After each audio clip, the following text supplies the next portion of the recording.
네, 모두 자리해 주셨으니 이제 토론회 시작하도록 하겠습니다. 안녕하십니까. 중국의 딥시크 공습, AI 패권 경쟁 속 한국이 나아가야 할 길 정책 토론회에 와주신 여러분 진심으로 환영합니다. 저는 오늘 사회를 맡은 스타트업 얼라이언스 윤미래입니다. 반갑습니다. 네, 먼저 바쁘신 와중에도 오늘 토론회를 위해 참석해 주신 모든 분들께 대표로 깊은 감사의 말씀을 드립니다. 오늘 토론회는 국회 스타트업 연구단체 유니콘팜이 주최하고 스타트업 얼라이언스와 플랫폼 법정책학회가 공동으로 주관하는 행사로 앞으로 한국이 나아가야 할 AI 정책 방향성에 초점을 맞추고 있습니다. 특별히 한국 AI 산업의 진흥을 위한 정책 방향을 심도 있게 논의하기 위해 마련된 만큼 다양한 시각에서 우리 정책이 나아가야 할 길을 모색해보고자 합니다. 그럼 지금부터 토론회를 시작하도록 하겠습니다. 네, 먼저 바쁘신 의정 활동에도 불구하고 오늘 토론회에 참석해주신 내빈 여러분을 소개해드리도록 하겠습니다. 한 분 한 분 소개해드릴 때 큰 박수 부탁드리겠습니다. 먼저 유니콘팜 공동대표를 맡고 계시는 더불어민주당 강훈식 의원님이십니다.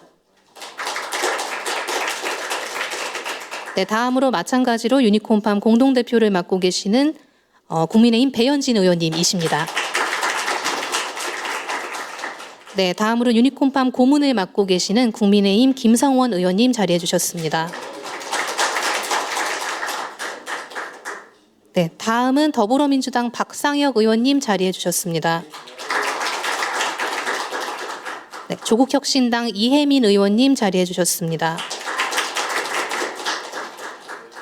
네, 더불어민주당 장철민 의원님 네, 아직 도착 안 하셨네요. 다음은 국민의힘 고동진 의원님 자리해 주셨습니다. 네, 더불어민주당 김성애 의원님, 국민의힘 최보유 의원님 아직 도착 안 하신 것 같은데요. 이따 도착하시면 다시 소개해 드리도록 하겠습니다.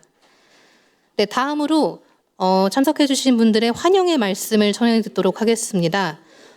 더불어민주당 강훈식 의원님께서 첫 번째로 환영의 말씀을 전해 주시겠습니다. 큰 박수 부탁드리겠습니다. 반갑습니다.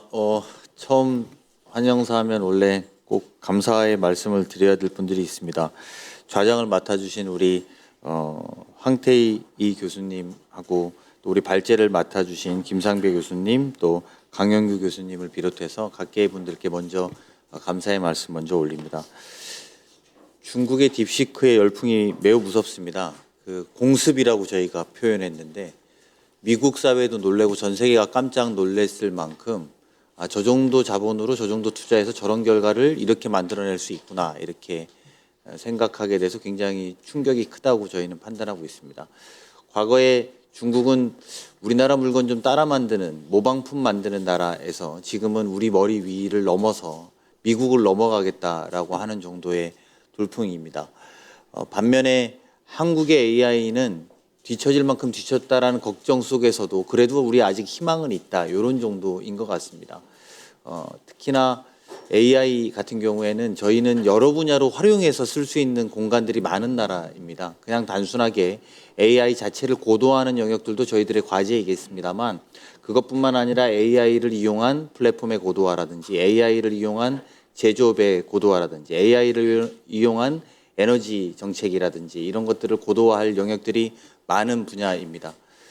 그런 면에서 보면 제가 속해 있는 민주당도 조금 변화해야 되는 공간들이 충분히 있을 거라고 생각하고 또 그런 역할들을 오늘 자리를 통해서 여러분의 의견들을 전달하고 보다 나은 미래를 열어가고 AI 환경을 만드는 데 역할을 해보려고 합니다. 여러분들이 오늘 주신 고견들을 잘 담아서 대한민국의 미래가 보다 좀 더 AI화, 글자 그대로 AI화되는 나라가 똑똑하고 영리한 나라가 되는데 큰 길을 함께 열어갔으면 좋겠습니다. 오늘 참석해 주신 모든 분들께 감사드리고요.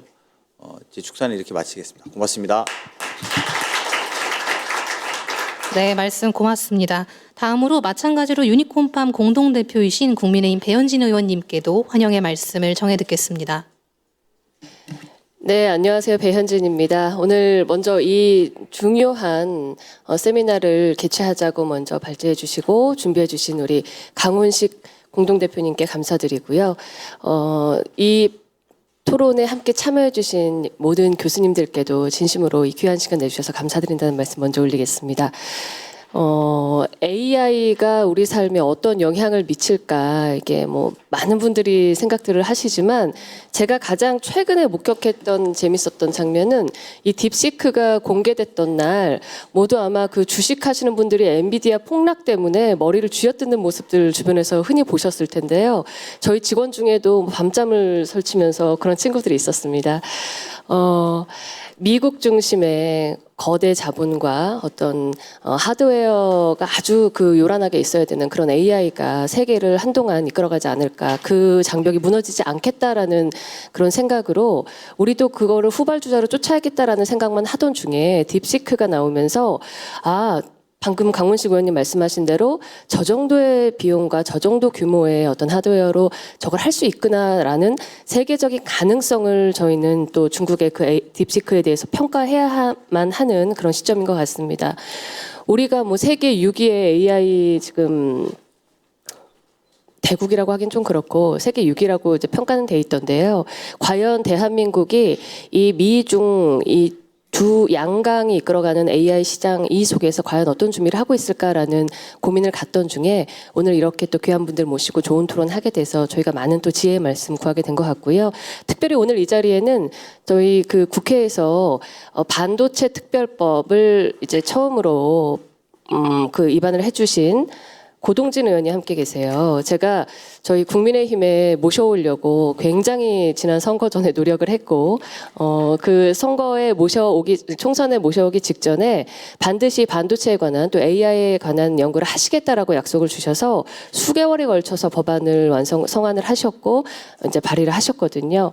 옆에 이혜민 의원님도 계시지만 국회에 계신 이런 보물 같은 분들께서 우리 대한민국에 오늘 교수님들 주신 말씀 잘 담아서 또 중요한 입법들을 해주실 거라고 기대하면서 오늘 말씀을 가름하겠습니다. 다시 한번 감사드립니다. 네, 감사합니다. 다음으로 공동주관 기관인 스타트업 얼라이언스 이기대 센터장님의 인사 말씀 있겠습니다. 박수 부탁드립니다.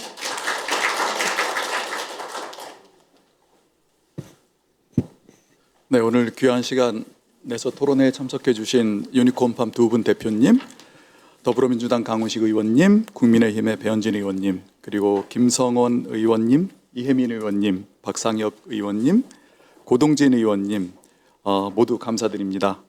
그리고 오늘 발제를 맡아주신 김상배 교수님, 강영구 교수님, 그리고 토론자 여러분께도 진심으로 감사드립니다. 앞에서 두 분 국회의원 대표님들, 유니콘밥 대표님들 말씀 주실 때도 그 생각이 들었는데 저희 22년도에 처음 LLM 등장했을 때 거의 충격이었죠. 네.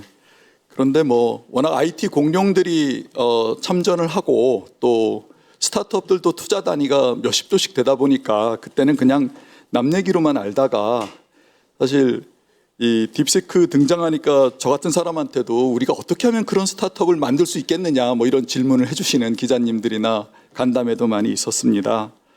저는 미국과 중국이 주도하고 있는 현 AI 경쟁에서 우리를 추격자라고 포지션하는 분들을 보면서 물론 그런 생각할 수 있는데요. 이 추격이라는 개념 자체가 선두가 우리보다 돈도 더 많고 훨씬 더 빨리 달릴 수 있는 능력이 있는 상황에서 이게 과연 의미가 있는 얘기인가, 같은 트랙을 뛴다는 것이. 그래서 저는 오늘 그 전선이 한 6개로 나눠져 있는 이 AI 전쟁에서 우리가 제한된 자원을 최대한 효과적으로 쓰기 위해서는 어떤 선택과 집중이 필요할까, 그런 대화가 있을 거라고 짐작을 합니다. 저도 그렇게 바라고 있고요. 그래서 오늘 토론회에 대한 기대가 굉장히 크고요. 우리가 앞으로의 미래가 우리가 나아갈 길을 보여줄 수 있는 자리라 그렇게 생각합니다. 잘 부탁드립니다, 교수님들.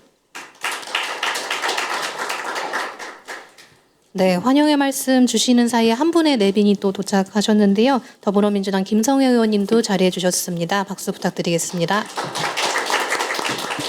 그 진행자님 저기 그래도 제가 여기 많은 분들 참석하셨는데 양해를 좀 구하고 싶은데요. 보통 이렇게 토론회 하면 의원들이 오는 게 그래도 우리가 뭘 하려고 하는 일에 도움이 많이 됩니다. 그래서 사실은 인사말을 짧게라도 좀 들어봐야 이 도리인 것 같은데요. 양해해 주시면 한마디씩이라도 이렇게 하는 게 그래야 또 다음에 와야지. 거기 약간 이게 그 만나는데 차도 한 잔 안 주더라 이런 느낌이거든요. 그래서 그 축사로 갔는데 인사도 안 시키더라 이럴 수 있으니까 한마디씩만 좀 들어봐도 괜찮을까요? 네, 네, 그러면 우리 좋습니다. 저기 김성원 고문부터. 예, 그 직전 회장이었습니다. 그럼 보통은 이제 명예회장을 시키는데 고문관 하지 말라고 고문을 시킨 것 같습니다. 저는 그 요 부분에서 드릴 말씀은 많지만은 제가 그냥 저는 이렇게 좀 짧게 그냥 인사만 드리도록 하고 아마 저기 우리 삼성전자 사장을 역임하셨던 우리 고동진 의원님께서 조금 하실 말씀이 조금 많으신 것 같아가지고 고동진 의원님께 제 시간을 좀 양보를 해드리도록 하겠습니다. 예. 잠깐 더 끼어들자면 저희 국민의힘의 AI 특위 위원장이십니다. 이게 산자 위에서도 이렇게 옆에 앉아 계셔가지고 우리 김성호 의원님이 늘 저한테 그 시간 관리를 해줍니다.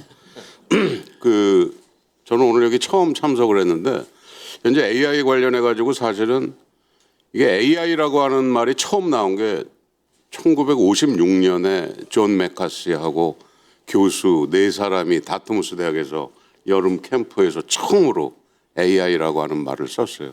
그 전에 1950년에 앨런 튜링이 이제 기계가 생각할 수 있을 거라고 하는 화두를 던지고 여러분들 아마 이미테이션 게임의 실제 그 모델 2015년에 나왔던 영화 지금도 앨런 튜링상이 있고 이 70년이 넘는 역사 속에서 AI는 두 번의 겨울을 맞이했었습니다. 70년대, 80년대. 근데 지금 AI는 겨울이 올까라고 하는 여러 사람들의 질문에 겨울이 오지 않는다라고 하는 그게 좀 한 60, 70%는 차지하는 것 같아요. 왜냐하면 민간 투자가 많이 늘어났고 그동안 두 번의 겨울은 그 미국 국방성의 어떤 그 정부 투자를 중심으로 했다가 두 번의 사그라지는 겨울을 맞이했는데 이게 1999년도에 엔비디아가 지푸르스라고 하는 그래픽 카드를 낸 것. 그다음에 2010년에 제프리 힌턴이 딥러닝 알고리즘을 거의 완성을 했던 것. 이 두 가지 사건이 지금의 AI의 어떤 근간을 이루는 사건이 아니었나. AI는 여러분들 잘 아시지만 알고리즘과 데이터와 컴퓨팅 파워 이 세 가지가 톱니바퀴처럼 돌아가고 있습니다. 근데 그래서 2010년에 그 알고리즘이 나오고 99년도 지포스 그 그래픽 카드 나오면서 2012년에 알렉스넷이라고 하는 그 이미지 경진 대회에서 에러율을 매년 뭐 0.1%씩 개선하다가 갑자기 14%로 확 뛰어버리고 그 다음부터 이제 뭐 폭발적으로 2016년 알파고 나오고 2020년에 그 알파폴드 2라고 하는 그 분자 물리학 그게 결국 노벨 화학상을 받죠. 그 다음에 이제 2022년에 이제 우리 챗GPT가 나오고 지금 올해 1월 20일 우리 구정 연휴 때 보여준 이 딥시크는 기술이 AI 쪽에서 그만큼 폭발적으로 발전할 수 있는 그런 변곡점이 오지 않았나 저는 이건 제 개인적인 생각입니다. 그래서 저는 개인적으로 그 딥시크한테 굉장히 고맙게 생각하는 사람이에요.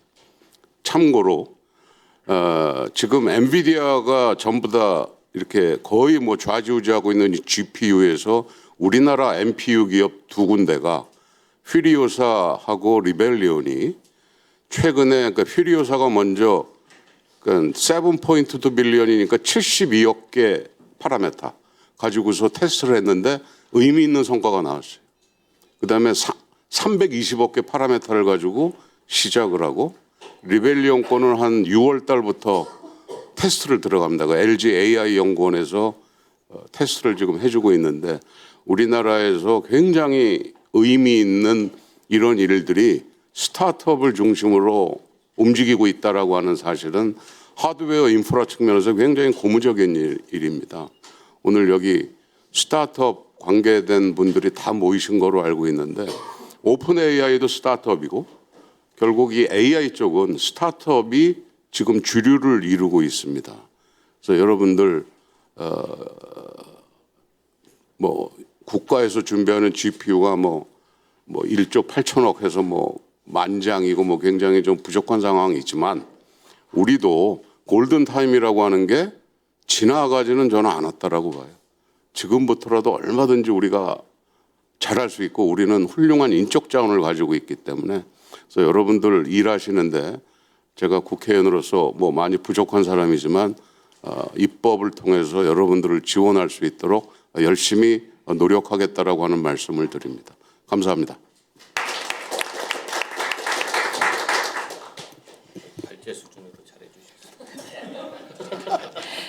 네, 조국혁신당 이혜민입니다. 먼저 오늘 이 자리 개최를 해주신 두 분 공동대표님께 감사한다는 말씀을 드리고 싶습니다. 심지어 저는 지금 오다가 봤는데요. 옆에 방에서 K플랫폼 강훈식 공동대표님께서 계시다는 말씀 듣고 잠깐 얼굴 비쳤다가 왔습니다. 네. 국회에서는 AI 관련된 토론회가 굉장히 많이 열리고 있습니다. 어제 저도 AI 서비스 시작부터 글로벌이어야 한다라는 주제로 토론회를 열었었는데요. 그 자리에서 어떤 분께서 말씀을 하셨어요. 국회에서 AI 관련된 토론회가 지금 연달아서 한 70회 이상 열리고 있다.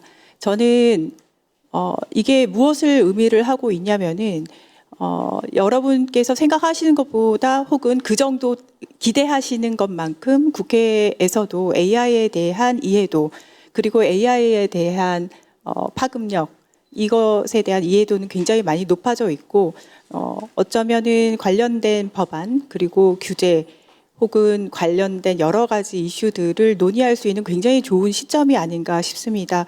어제 제가 열었던 토론회에서 나온 이야기 그리고 K 플랫폼 관련된 것도 잠깐 이렇게 봤는데요. 그런 모든 70회가 넘는 이야기들을 이렇게 종합하는 자리가 아닌가 싶어요. 오늘 이 자리가 AI 패권 경쟁 속 한국이 나아갈 방향이기 때문에 저는 방금 전에 고동진 의원님께서 말씀을 하신 이제 알파고 그 현장에 있었던 사람으로서 그리고 구글 브레인 팀의 킥오프 미팅에 참석을 했었던 사람으로서 이런 생각을 잠깐 해봅니다. 예전에 석사과정 대학원 연구실 고를 때 저는 데이터베이스 시스템을 선택을 했는데 인공지능 연구실 갈 걸 그랬나라는 생각을 잠깐 하고 우리 지금 연구 의원들의 모임이 유니콘 팜입니다. 많이들 말씀을 하세요. AI 관련돼서 유니콘 하면은 지금 프랑스의 미스트랄 그리고 일본의 사카나 말씀들을 많이 하시는데 그걸 그냥 마냥 부러워하기만 할 필요는 없다라는 생각을 좀 해봅니다. 이유는 AI라는 것이 LLM만 이야기하는 자동차로 치면 엔진만 중요한 것이 아니라 엔진만 만들었다고 자동차가 팔리지는 않잖아요. 자동차 만들어서 팔아야 되기 때문에 어플리케이션 레이어랄지 아니면 버티컬 AI 쪽도 특히나 우리나라가 진짜 잘할 수 있는 영역이라고 생각을 하고요. 반도체 위에 올라가는 인베디드 시스템 쪽에 해당되는 부분 또한 우리나라는 제조업적으로 탑을 찍어본 영역이 많은 나라입니다. 반도체도 그렇고 조선업도 그렇고 가전도 그렇습니다. 그 영역 또한 우리나라가 굉장히 잘할 수 있는 어떤 도메인이 아닐까 저는 생각을 하고 있습니다. 딥시크 관련돼서도 이야기들을 많이 하시지만은 저는 딥시크 생각보다 너무나도 큰 언론을 타서 오히려 저는 좀 놀랐습니다. 이유는 거기에서 봐야 되는 키워드는 가성비가 아니라 많이들 말씀하신 가성비가 아니라 소프트웨어 최적화 그리고 오픈소스 이 두 가지라고 저는 생각을 하고 그 두 가지를 캐치를 했다면 제일 빨리 달릴 수 있는 나라가 대한민국이라고 생각을 하고 있습니다. 해서 오늘 이 자리에 와주신 분들 너무너무 이 자리에 같이 와주셔서 감사하다는 말씀을 드리고 싶고요. 한국이 나아갈 방향 잘 제시를 해주시기를 기대를 하겠습니다. 감사합니다. 예, 정무위에서 활동하고 있는 박상혁 의원입니다. 21대부터 유니콘팜 활동하고 있는데요.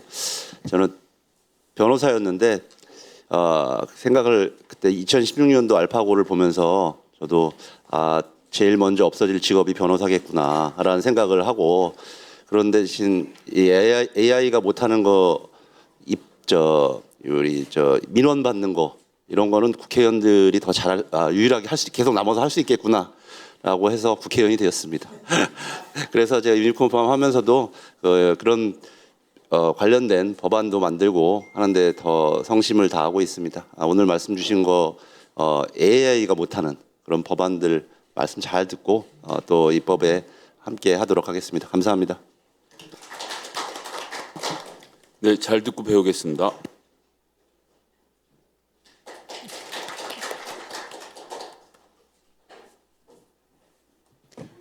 네, 마지막으로 지금 최고윤 의원님께서도 자리해 주셨는데요. 간단하게 말씀 주시면 감사하겠습니다. 네, 저는 국민의힘 최보윤 의원입니다. 지금 국회에서는 보건복지 소속이고요. 지금 국회 AI와 우리의 미래라는 국회의원 연구단체 공동 대표를 맡고 있기도 합니다. 그리고 국민의힘에서 이제 AI G3 특위 위원으로도 활동을 하고 있는데요. 오늘 이제 중국의 딥시크 공습 AI 패권 경제 속 우리 한국이 나아갈 길 말씀 주시고 있는데 저는 국회에서 정말 여러 AI 관련된 부분들이 있지만 사실은 국민의 삶과 정말 직접적으로 연관되는 부분에서 이제 스타트업의 역할이 굉장히 중요하다고 생각을 합니다. 그래서 국민들께서 느끼시기에 여러 AI 관련된 것들이 어떻게 보면 삶과 동떨어져 있다고 느끼는 부분인데 그 연결고리를 해주시는 분들이 여기 계신 분들이라고 생각을 합니다. 그래서 사실 우리 국회에서 할 일은 여러분들의 의견을 경청을 하고 어떻게 보면 물꼬를 터서 규제와 지능에 어떤 국민들이 원하는 합의를 함께 나아가는 것이라고 생각을 하고요. 그래서 관련돼서 이제 정부에서의 할 역할도 이제 국회에서 또 같이 협업을 해야 되는 부분이 있지만 오늘 계신 분들이 정말 중요한 분들이라고 생각을 하고 또 국민들께서 이제 사실 우리나라가 저성장의 늪으로 가고 있다는 우려가 정말 많은데 여기 계신 분들이 어떻게 보면 우리나라의 제도약을 이끌어 주실 분들이라고 생각을 합니다.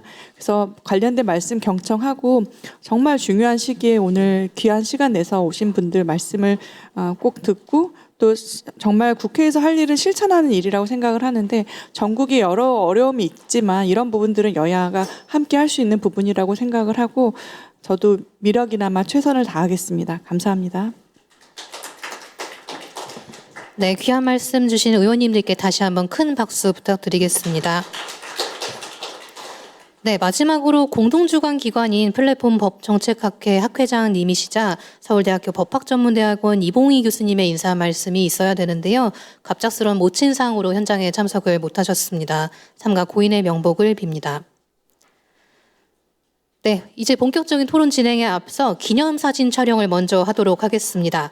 환영의 말씀 주신 의원님들과 공동주관기관님들 그리고 발제자 토론자분들께서는 사진 촬영을 위해 앞으로 나와주시기 바랍니다.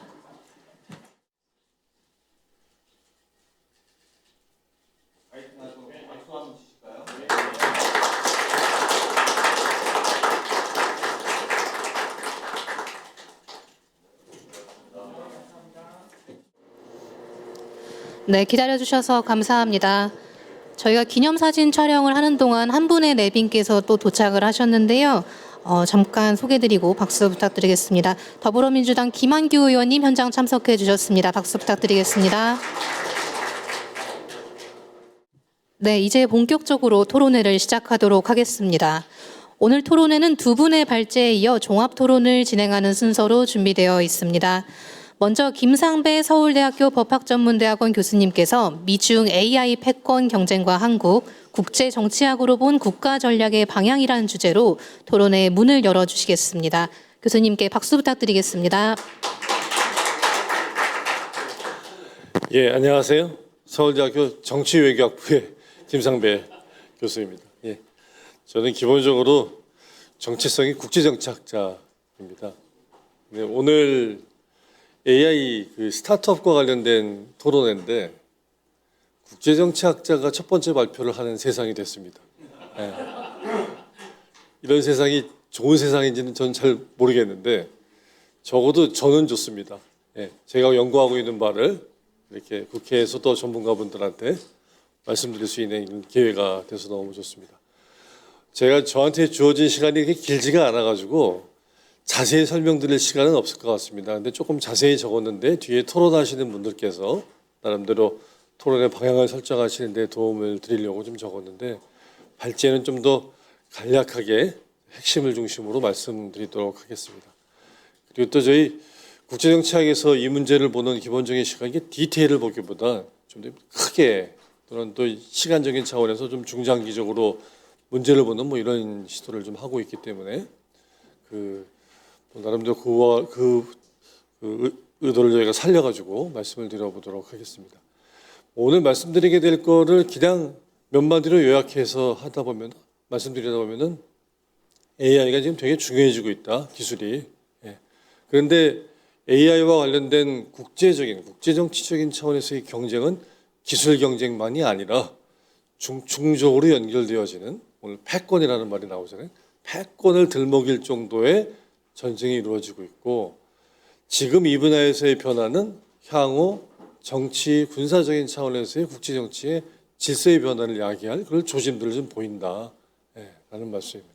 그러다 보니까 우리가 굉장히 적극적으로 대응을 해야 되는데, 이 분야의 성격이 굉장히 강대국들이 중심이 돼서 끌어가는 거여서 중견국인 우리의 입장에서는 약간 힘이 붙일 수밖에 없는 부분이어서 약간 전략적인 판단들을 해야 되는 지점들이 있다. 어떤 면에서 갈림길에 서가지고 전략적인 판단을 해야 될 부분들이 있고, 그런 부분에 대해서는 좀 더 국가적인 차원에서의 총체적인 고민들을 좀 필요로 한다라고 하는 이런 말씀으로 요약드려 볼 수 있을 것 같습니다. 오늘 그 토론회에서의 키워드는 세 가지인 것 같습니다. 딥시크하고 미중 패권 경쟁, 그리고 세 번째 한국이 어떻게 할 거냐에 대한 부분인데요.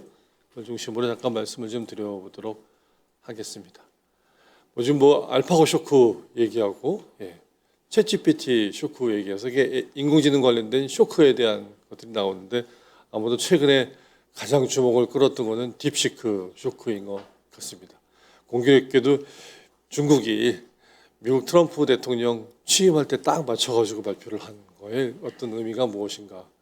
그러니까 미국에서도 제2의 스푸트니크 쇼크라는 말이 나올 정도로 논의가 되고 있고, 딥시크 자체가 갖는 의미에 대해서는 이미 다 잘 알고 계시는 부분이어서 제가 시간을 할애해서 설명을 드리지는 않겠습니다. 근데 국제정치학자의 입장에서 굉장히 재밌다고 생각하는 거는 초기 한 1, 2주는 기술에 대한 얘기를 하더라고요.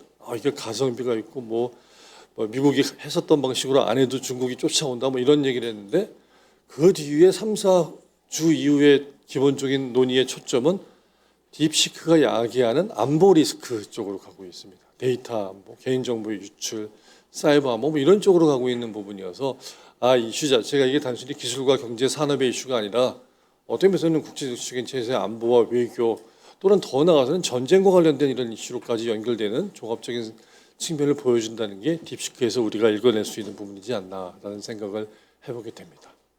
그러니까 당연히 우리가 AI 패권 경쟁을 논하게 될 때 패권 경쟁은 단순히 기술만 앞서가는 그런 경쟁이 아니라 AI 기술에는 표준도 있고 플랫폼도 있고 혁신 생태계에 대한 얘기도 있고, 더 나아가서는 기업의 경쟁이 아니라 국가 정부가 나서서 어떤 면에서 정책적으로 규제하기도 하고 또 제재하기도 하고, 더 나아가서는 경제가 아닌 안보의 논리를 내세워가지고 상대방을 제압하기로 하는 이런 경쟁들이 좀 벌어지고, 자신에게 더 유리한 환경과 제도와 규범을 만들려고 하는 경쟁도 연결되어지고 있고, 그를 위한 어떤 외교라든지 더 나아가서는 군비 경쟁까지도 지금 논하는 그런 상황의 얘기들이 지금 겹쳐지고 있지 않나라는 생각이 듭니다. 전체적으로 한 세 가지 큰 차원 정도로 패권 경쟁의 얘기를 좀 볼 수 있지 않나 싶고, 이런 것들이 한 6가지 정도의 어젠다를 중심으로 현재 진행되고 있다는 것을 소개해 드리려고 하는 것이 취지라고 할 수 있겠습니다. 조금 더 갈까요? 제가 키가 좀 커가지고 마이크가 좀 모자랍니다. 예. 근데 이런 이슈가 기술에서 시작하고 경제산업에서 시작했지만 최근엔 지정학적인 프레임으로 봐야 되는 문제로서 지금 이렇게 이머지하고 있다. 그래서 제가 학계에서 쓰는 표현인데요. 그냥 일상생활 속에서 AI를 사용하는 문제인데, 거기에서 우리는 국가안보를 논하고 패권을 논하고 지정학을 논해야 될 정도로 이렇게 창발해 나가는, 이머지 해가는 이런 식의 복합적인 메커니즘의 이슈가 지금 들어오고 있다라는 말씀을 드리고 싶습니다. 그야말로 AI 지정학을 논하는 세상이 됐습니다. 근데 한 가지 좀 주의해야 되는 건요. 여기서 원래 지정학은 한 100년, 200년 전에 서구의 군대 국가가 전 세계를 팽창하던 제국주의 시대 때 나왔던 얘기잖아요. 그때 나왔던 그런 고전적인 지정학으로 AI를 다 보자 이러자는 건 아니라는 거. 지정학적인 측면의 논리들이 드러나는 건 맞지만 그 이후에 벌어지게 된 다양한 복합적인 이런 시각들을 좀 가미해서 보는 복합 지정학이라고 할까요? 그런 시각으로 봐야 되는 간단한 이슈가 아니라는 부분이어서 AI가 중요하다고 모두 다 지정학적인 시각으로 다 보자 이렇게 하는 건 또 다른 오류를 가져올 수가 있어서 좀 더 복합적인 시각이 필요한 이슈라고 하겠습니다. 예, 간단하게 미중이 벌이고 있는 패권 경쟁의 3가지 차원 그리고 6가지 어젠다 그리고 트럼프까지 그러니까 바이든 행정부까지 진행됐던 게 최근에 트럼프 행정부 2기를 맞으면서 어떤 변화를 보이고 있냐에 대해서 간략히 말씀드리겠습니다. 기술 경쟁이 치열해지고 있습니다. 미국, 중국 다 2010년대 후반에 국가전략적인 차원에서 AI 중요하다고 하고 있고요. 아마 지금 전 세계 한 70개나 80개 국가들이 다 독자적인 AI 국가 전략을 내놓고 있는 이런 상황입니다. 그야말로 국가적인 어젠다로 AI에 대한 경쟁들을 벌이고 있고 그런 분야들이 정부뿐만 아니라 민간 차원에서 투자라든지 인재 이슈라든지 또는 기술이나 또는 인프라스트럭처와 관련된 다양한 경쟁을 벌이고 있습니다. 이번에는 아마도 뭐 경영학자나 기술 경제학 하시는 분들이 다양히 말씀을 좀 나누는 분야인 것 같고요. 전반적으로 그냥 국제정치학자가 멀리서 크게 보기에 여전히 미국이 앞서가고 있습니다. 근데 중국이 지금 아주 빨리 추격해오고 있고 최근에 딥시크와 같은 사례를 보면은 이게 간단치 않네. 지난 2년 전에 보던 모습과 현재의 모습이 다르듯이 앞으로 한 2년이 지나고 난 다음에 모습은 어떻게 될지 모르겠다라는 얘기가 나오고 있는 상황이지 않나 싶습니다. AI와 관련된 분야의 시계는 우리가 살고 있는 일상생활의 시계하고 좀 다른 것 같아요. 되게 빨리 가고 있는 상황이지 않나라는 생각이 들고요. AI 관련된 경쟁, 기술 경쟁뿐만 아니라 생태계와 표준, 플랫폼과 관련된 경쟁도 제기되어집니다. 최근에 딥시크가 나오니까 이제 오픈소스 모델로 하다 보니까 그 오픈소스 모델 안에 우리가 들어가서 뭘 할 수 있지 않으면 이런 얘기가 나오게 되는데 원래 미국이 AI를 개발하던 초기에 한 2021년 정도까지만 해도 오픈소스 모델로 하다가 지난 몇 년 동안 되게 그 폐쇄형으로 닫아가지고 소스 코드를 폐쇄하거나 또는 제한적으로만 하는 식의 모델이 바뀌게 되는 상황이 벌어지게 되면서 그래서 미국의 폐쇄형 모델과 그걸 추적하는 중국의 개방형 모델이 경쟁을 벌이는 것 같은 그런 생태계 경쟁 양상들이 나타나고 있습니다. 이거는 기술 경쟁 그 자체보다는 좀 넓은 의미에서의 어떤 표준의 경쟁에 대한 얘기를 좀 다루려고 할 수 있는 부분들이라고 하겠고요. 이런 논의들은 좀 더 넓은 의미에서 플랫폼에서의 주도권을 장악하기 위한 경쟁들이 벌어지고 있습니다. 두 개의 네트워크가 두 개의 플랫폼이 경쟁하는 일종의 인터 네트워크 폴리틱스, 인터 플랫폼 폴리틱스라고 하는 양상들이 AI를 중심으로 벌어지는 양상들이 지금 전개되고 있다고 할 수 있습니다. 트럼프 2기에 들어오면서 이러한 기술 경쟁, 기술 분야에 국가가 나서고 기업들이 더 투자하는 양상은 좀 더 강화되지 않을까라는 생각을 하게 됩니다. 그 출범 첫날 스타게이트라고 하는 프로젝트를 발표하면서 보였던 어떤 트럼프 행정부의 관심이 좀 더 강화되어 갈 것이고요. 그런 기술 혁신을 지원하기 위한 AI 분야에서의 규제 완화는 좀 더 촉진될 가능성이 있다는 것이 전망이라고 할 수 있겠습니다. 이런 이슈들이 AI의 표준과 생태계 플랫폼에 어떤 영향을 미칠 거냐라고 하는 것도 되게 중요한 포인트이지 않나 싶습니다. 딥시크의 오픈소스 모델이 굉장히 각광을 받으니까 오픈 AI의 샘 알트먼이라는 분이 자사가 해왔던 폐쇄형 모델을 좀 다시 고려해야 되지 않나라는 얘기가 언론 보도로 나올 정도로 단지 기술에 대한 얘기는 혁신 생태계의 변화에 대한 얘기도 연결되고 아마도 지금 트럼프 행정부가 앞으로 펼쳐놓게 될 국제 질서의 어떤 아키텍처라고 할까요? 그 모델 자체도 우리가 예전에 알고 있던 미국이 중심이 돼서 전체적으로 개방적 패권 질서를 구성하는 모습은 아닌 방향으로 또 국가별의 어떤 각자 도생의 그 기반을 둔 질서로 바뀐다고 하는 얘기가 나오는데 이런 것들이 이런 AI 질서하고 어떻게 연동되어지게 되면서 앞으로 국제 질서가 펼쳐질 것이냐라고 하는 것도 국제 정치학자들의 큰 관심사라고 할 수 있습니다. 그 다음은 AI와 관련된 수출 제재 또는 수입 제재와 대한 부분도 되게 큰 쟁점입니다. 지금 나오니까 AI가 그냥 그 자체의 기술적인 제품이나 서비스가 아니라 그거 잘못 쓰면 개인정보도 유출되고 더 나아가서는 국가안보에도 문제가 있을 수 있다는 얘기가 나오는. 그래서 그게 객관적으로 안보에 위협이 있을 수도 있습니다. 근데 지금 나오는 얘기들은 주관적으로 이게 문제가 있을 수 있다라고 하는 담론이 먼저 나와가지고 이런 객관적인 현실 자체의 방향을 특정한 쪽으로 끌고 가는 그런 양상들도 벌어지고 있습니다. 학계에서는 그걸 안보화라 그러는데요. 시큐리타이제이션이라고 하는 이런 양상들이 벌어지고 있고 미국이 중국산 제품과 서비스에 대해서 다양한 첨단 제품에 대해서 이런 문제 제기를 해왔었는데 최근에 이런 논리들이 안면 인식 AI라든지 다양한 AI를 기반으로 한 플랫폼 서비스, 틱톡 같은 서비스라든지 최근에 중국의 어떤 LLM과 관련된 분야에도 좀 확장되는 양상들을 보이고 있고 소록소록 군사안보 분야에서 미국이 생산한 LLM이 중국에 가서 군사적으로 활용될지도 모른다라고 하는 그렇기 때문에 수출을 제재해야 된다 뭐 이런 얘기까지도 나오고 있는데 뭐 트럼프 행정부의 전반적인 경향을 놓고 봤을 때 앞으로 4년 내에 이런 이슈들은 또 불거지지 않을까라는 생각을 해보게 됩니다. 미국만 이러는 건 아니고요. 중국도 나름대로 미국산 AI 제품에 대한 제재를 하고 있습니다.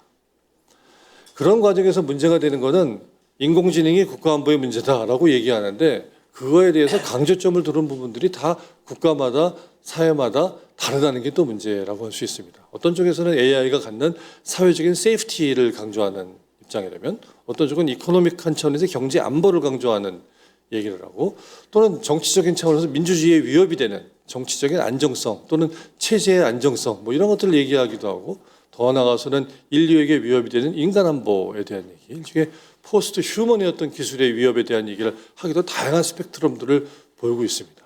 이런 거 관련돼서 분야마다 이슈마다 미국하고 중국이 다른 AI 안보 담론과 규범의 인식들을 가지고 있다는 것 그 자체가 양국이 갖고 있는 또 하나의 갈등의 소지가 된다고 할 수 있습니다. 그거는 각 국가의 정책과 제도 또는 거버넌스의 모델 같은 것들에 영향을 미치게 되는 부분이고 두 나라가 해당 분야에서 이익을 둘러싸고 싸우기도 하지만 각 국가가 갖고 있는 제도의 모습과 체제의 양상이라고 하는 게 또 갈등의 소지가 되고 있는 부분이어서 좀 더 큰 AI의 규범 경쟁, 제도 경쟁으로 좀 발전할 소지들을 좀 보이고 있다고 할 수 있습니다.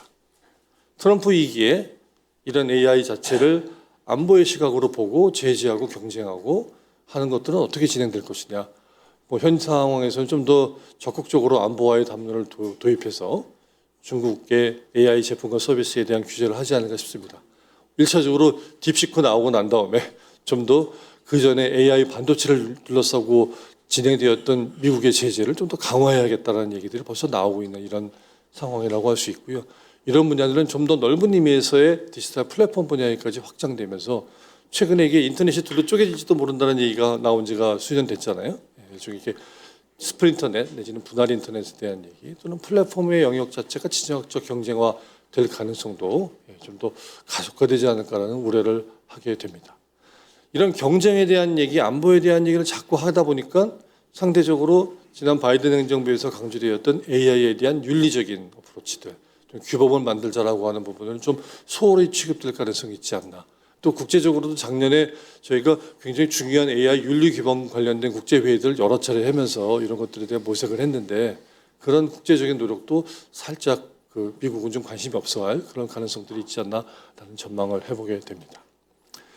AI 패권 경쟁에 아마도 가장 상단에 해당되는 건 외교와 동맹 또는 군사적인 차원에서 경쟁으로 AI 이슈가 전백해서 만나게 되는 상황이라고 할 수 있겠습니다.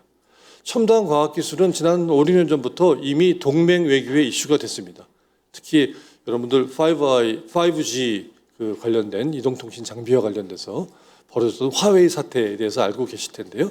그때 사이버 분야에서의 안보 동맹에 대한 얘기들이 거론되었고 그 이외에 뭐 반도체를 둘러싸고도 우리가 뭐 반도체 동맹, 뭐 배터리 동맹 뭐 이런 얘기를 하면서 동맹의 프레임에서 첨단 기술을 보려고 하는 양상들이 있었고 AI 분야에서도 지난 한 수년 전부터 뭐 관련된 정부 간 협의체 같은 것들이 작동하게 되었습니다. G-PA이라 그러는데요. 근데 이런 과정 속에 또 쿼드라든지 오커스와 같은 소다자 형태로 진행되는 미국 주도의 동맹 내에서 AI에 대한 얘기는 항상 거론이 되었던 거죠. 사이버, 우주 그리고 AI는 이런 종류의 정상회담이 있을 때 단골로 등장하던 주제였던 것이고 아마도 향후에도 미국은 국제적인 다자적인 장이나 국제기구에서 이런 AI에 대한 논의를 하기는 좀 꺼리더라도 양자적인 관계나 소다자의 과정 속에서 동맹 이슈로서 계속 이런 AI 이슈를 다루어 나가지 않을까라는 생각이 듭니다. 반대쪽에서 중국도 나름대로 자기의 편을 모으는 연대 외교의 틀을 활용해서 이런 AI에 대한 얘기를 하고 있습니다. 여러분 잘 알고 계시는 1대1로 선상에 있는 국가들에게 다양한 AI 솔루션이나 디지털 인프라들을 수출함으로 인해 가지고 연대 전선을 만들려고 하는 양상들을 보이고 있습니다. 근데 약간 미국하고 중국이 차이가 있는 거죠. 미국은 힘을 바탕으로 양자 간의 관계에서 소다자적으로 문제를 풀어간다면 중국은 오히려 전 세계 국가들이 모이는 유엔 같은 그런 국제기구에서 오히려 다자적인 프레임을 활용해서 개발도상국들이 어떤 AI와 관련된 보편적인 이익과 참여 같은 것들을 강조하는 그런 양상들을 보이고 있고, 작년에 있었던 상하이 선언이라고 하는 것이 그 대표적인 사례 중에 하나입니다. 우리 입장에서 봤을 땐 미국하고 중국이 AI를 둘러싸고 벌이는 외교적인 프레임워크의 동원의 차이를 이해하는 게 굉장히 중요하지 않을 수 없는 상황이라고 할 수 있겠고요. 더 나아가서 최근에 부쩍 AI는 미래 전쟁의 이슈로 등장했습니다. 아마도 우크라이나 전쟁에서 나타났던 드론 전쟁이라든지, 또는 우주의 인공위성을 활용하는 전쟁의 이슈라든지, 또는 사이버 전쟁, 이런 등장을 보면서 우리가 알고 있었던 아날로그 시대의 전쟁이 디지털화되고 그중에 핵심이 AI라고 하는 부분들에 대한 관심을 갖게 되고, 그게 중요해지다 보니까 최근에 방위산업 분야, 방산 분야에서 AI 방산에 대한 관심들이 굉장히 커져가고 있습니다. 아쉬운 현상이긴 하지만 아마도 21세기의 부국강병 경쟁의 그 가속화가 이루어지는 과정에 AI는 핵심이지 않을까라는 생각 좀 해보게 됩니다. 그런 과정 속에서 국제질서가 전환이 될 가능성이 있고, 최근 국제정치학계의 큰 관심은 20세기 후반에 핵무기를 중심으로 형성되었던 강대국들의 국제질서가 AI 기반으로 어떻게 변해갈 것이냐에 대한 논의를 많이 하고 있습니다. 그런 과정에서 AI와 관련된 무기의 규범을 만드는 문제도 쟁점이 될 수 있다고 하는 것이죠. 하나 주목해야 될 게, 지금 미중이 여러 가지 면에서 좀 갈등과 경쟁을 하고 있고 싸우고 있어가지고 제대로 된 합의를 못 하고 있는데, 작년 11월 달에 그 바이든 대통령과 시진핑 주석이 저 남미에서 만나가지고 하나 AI와 관련된 합의를 한 게 있습니다. AI와 관련된 국제적인 규범. 그래서 어쩌면서 핵무기와 관련된 시스템에 AI를 도입하려고 하는 소위 AI 뉴클리어 넥서스라고 하는 흐름들이 최근에 벌어지고 있는데, 그런 과정에 미중 양 정상이 합의한 것은 적어도 핵 버튼을 누르는 마지막 판단은 인간이 하는 시스템으로 우리가 유지하자라고 하는 것들, 굉장히 중요한 결정이었다고 할 수 있는데요. 그런 것들이 점점 더 좀 두드러지지 않을까 싶고, 그런 결정이 지금 굉장히 간절해질 만큼 AI가 국방이나 군사 분야로 연결되어진 양상들이 좀 벌어지고 있다라고 하는 것입니다.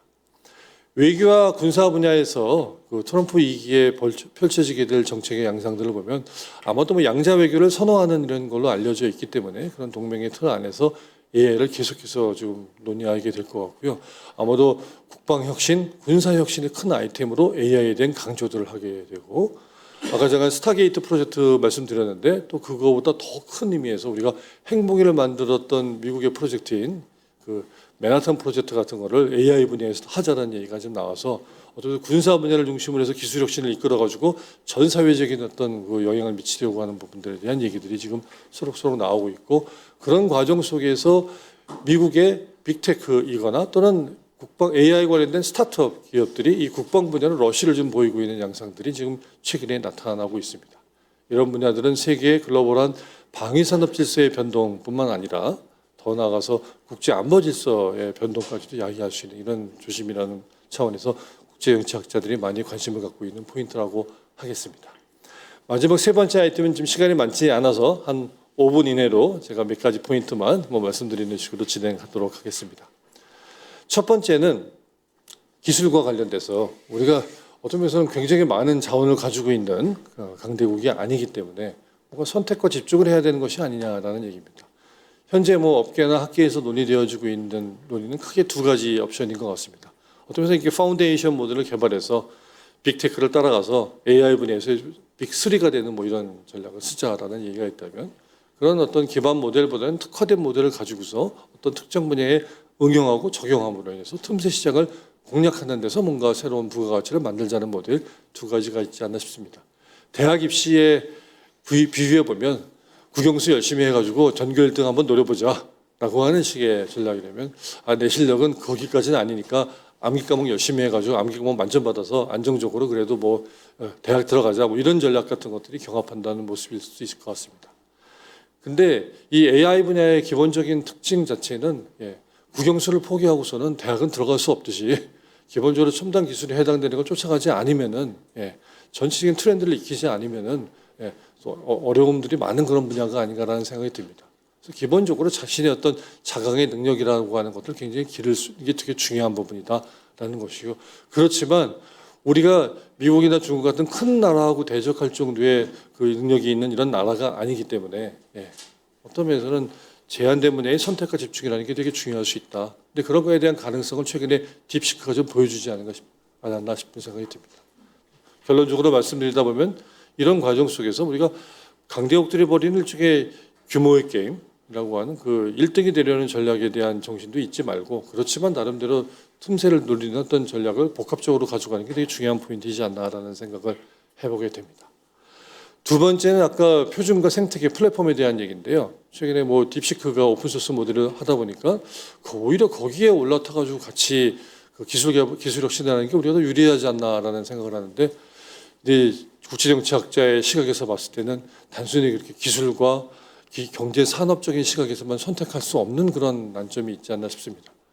지난 2019년에 화웨이 사태 때 5G와 관련된 분야에서의 선택이 단순한 어떤 LG U+라고 하는 기업의 선택이 아니라 우리 어떤 외교 안보적인 차원에서 고민을 해야 되는 선택이었던 것처럼, 딥시크로 되는 이 오픈소스 모델에 대한 어떤 선택이라고 하는 건 우리에게 외교 안보의 플랫폼을 선택하는 문제하고도 연결이 되는 거여서, 쉽게 얘기하면 우리가 그렇게 가는 걸 미국이 어떻게 생각할 거냐는 걸 꾸준히 고민하지 않을 수 없는 그런 부분이라는 것이고, 그런 차원에서 현재 미국이 벌이고 있는 생태계 경쟁이나 플랫폼 경쟁에서 상대적으로 우리가 미국의 플랫폼 위에 올라가 있는 상황이기 때문에 그 위에서 어떤 역할과 활동을 할 것인가에 대한 고민과, 또 멀어질 가능성이 있는 중국을 우리가 어떤 식으로 챙기면서 그 안에서 위치를 차지할 것이냐라는 그 논의들이 좀 더 본격적으로 전개되어야 되지 않나라는 생각이 듭니다.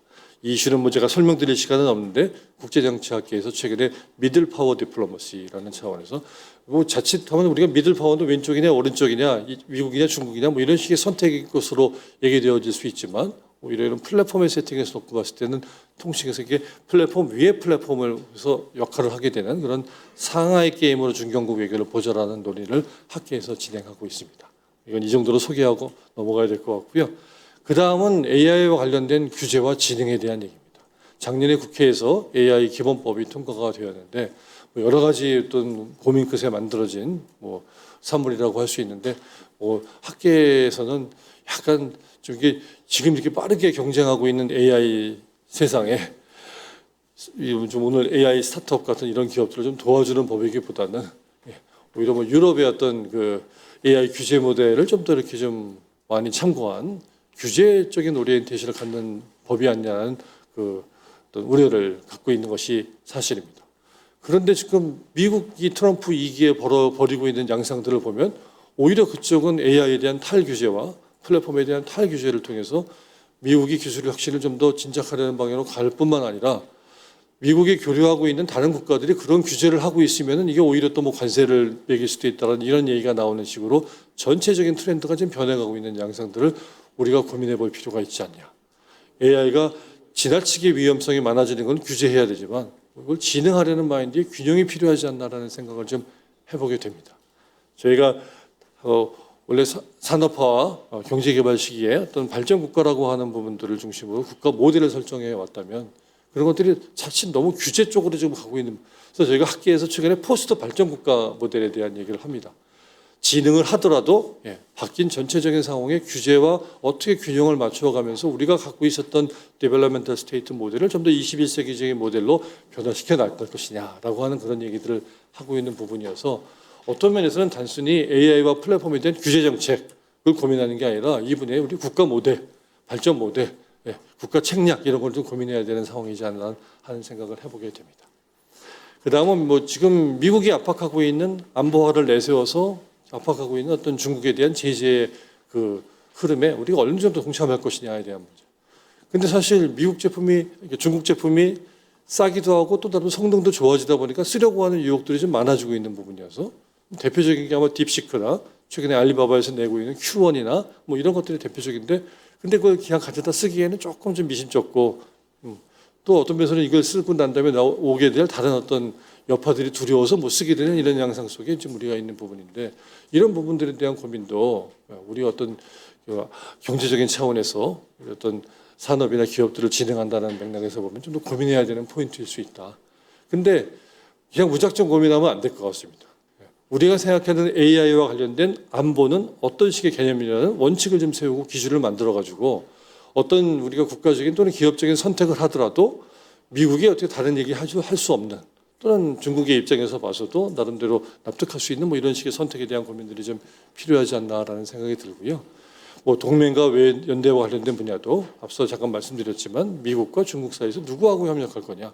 미중이 내걸고 있는 외교의 프레임워크들이 있습니다. 그런 프레임워크 중에 어디에 우리가 동참할 것이냐에 대한 고민들이 되게 중요하고 더 나아가서는 미중하고만 외교하는 거 아니잖아요.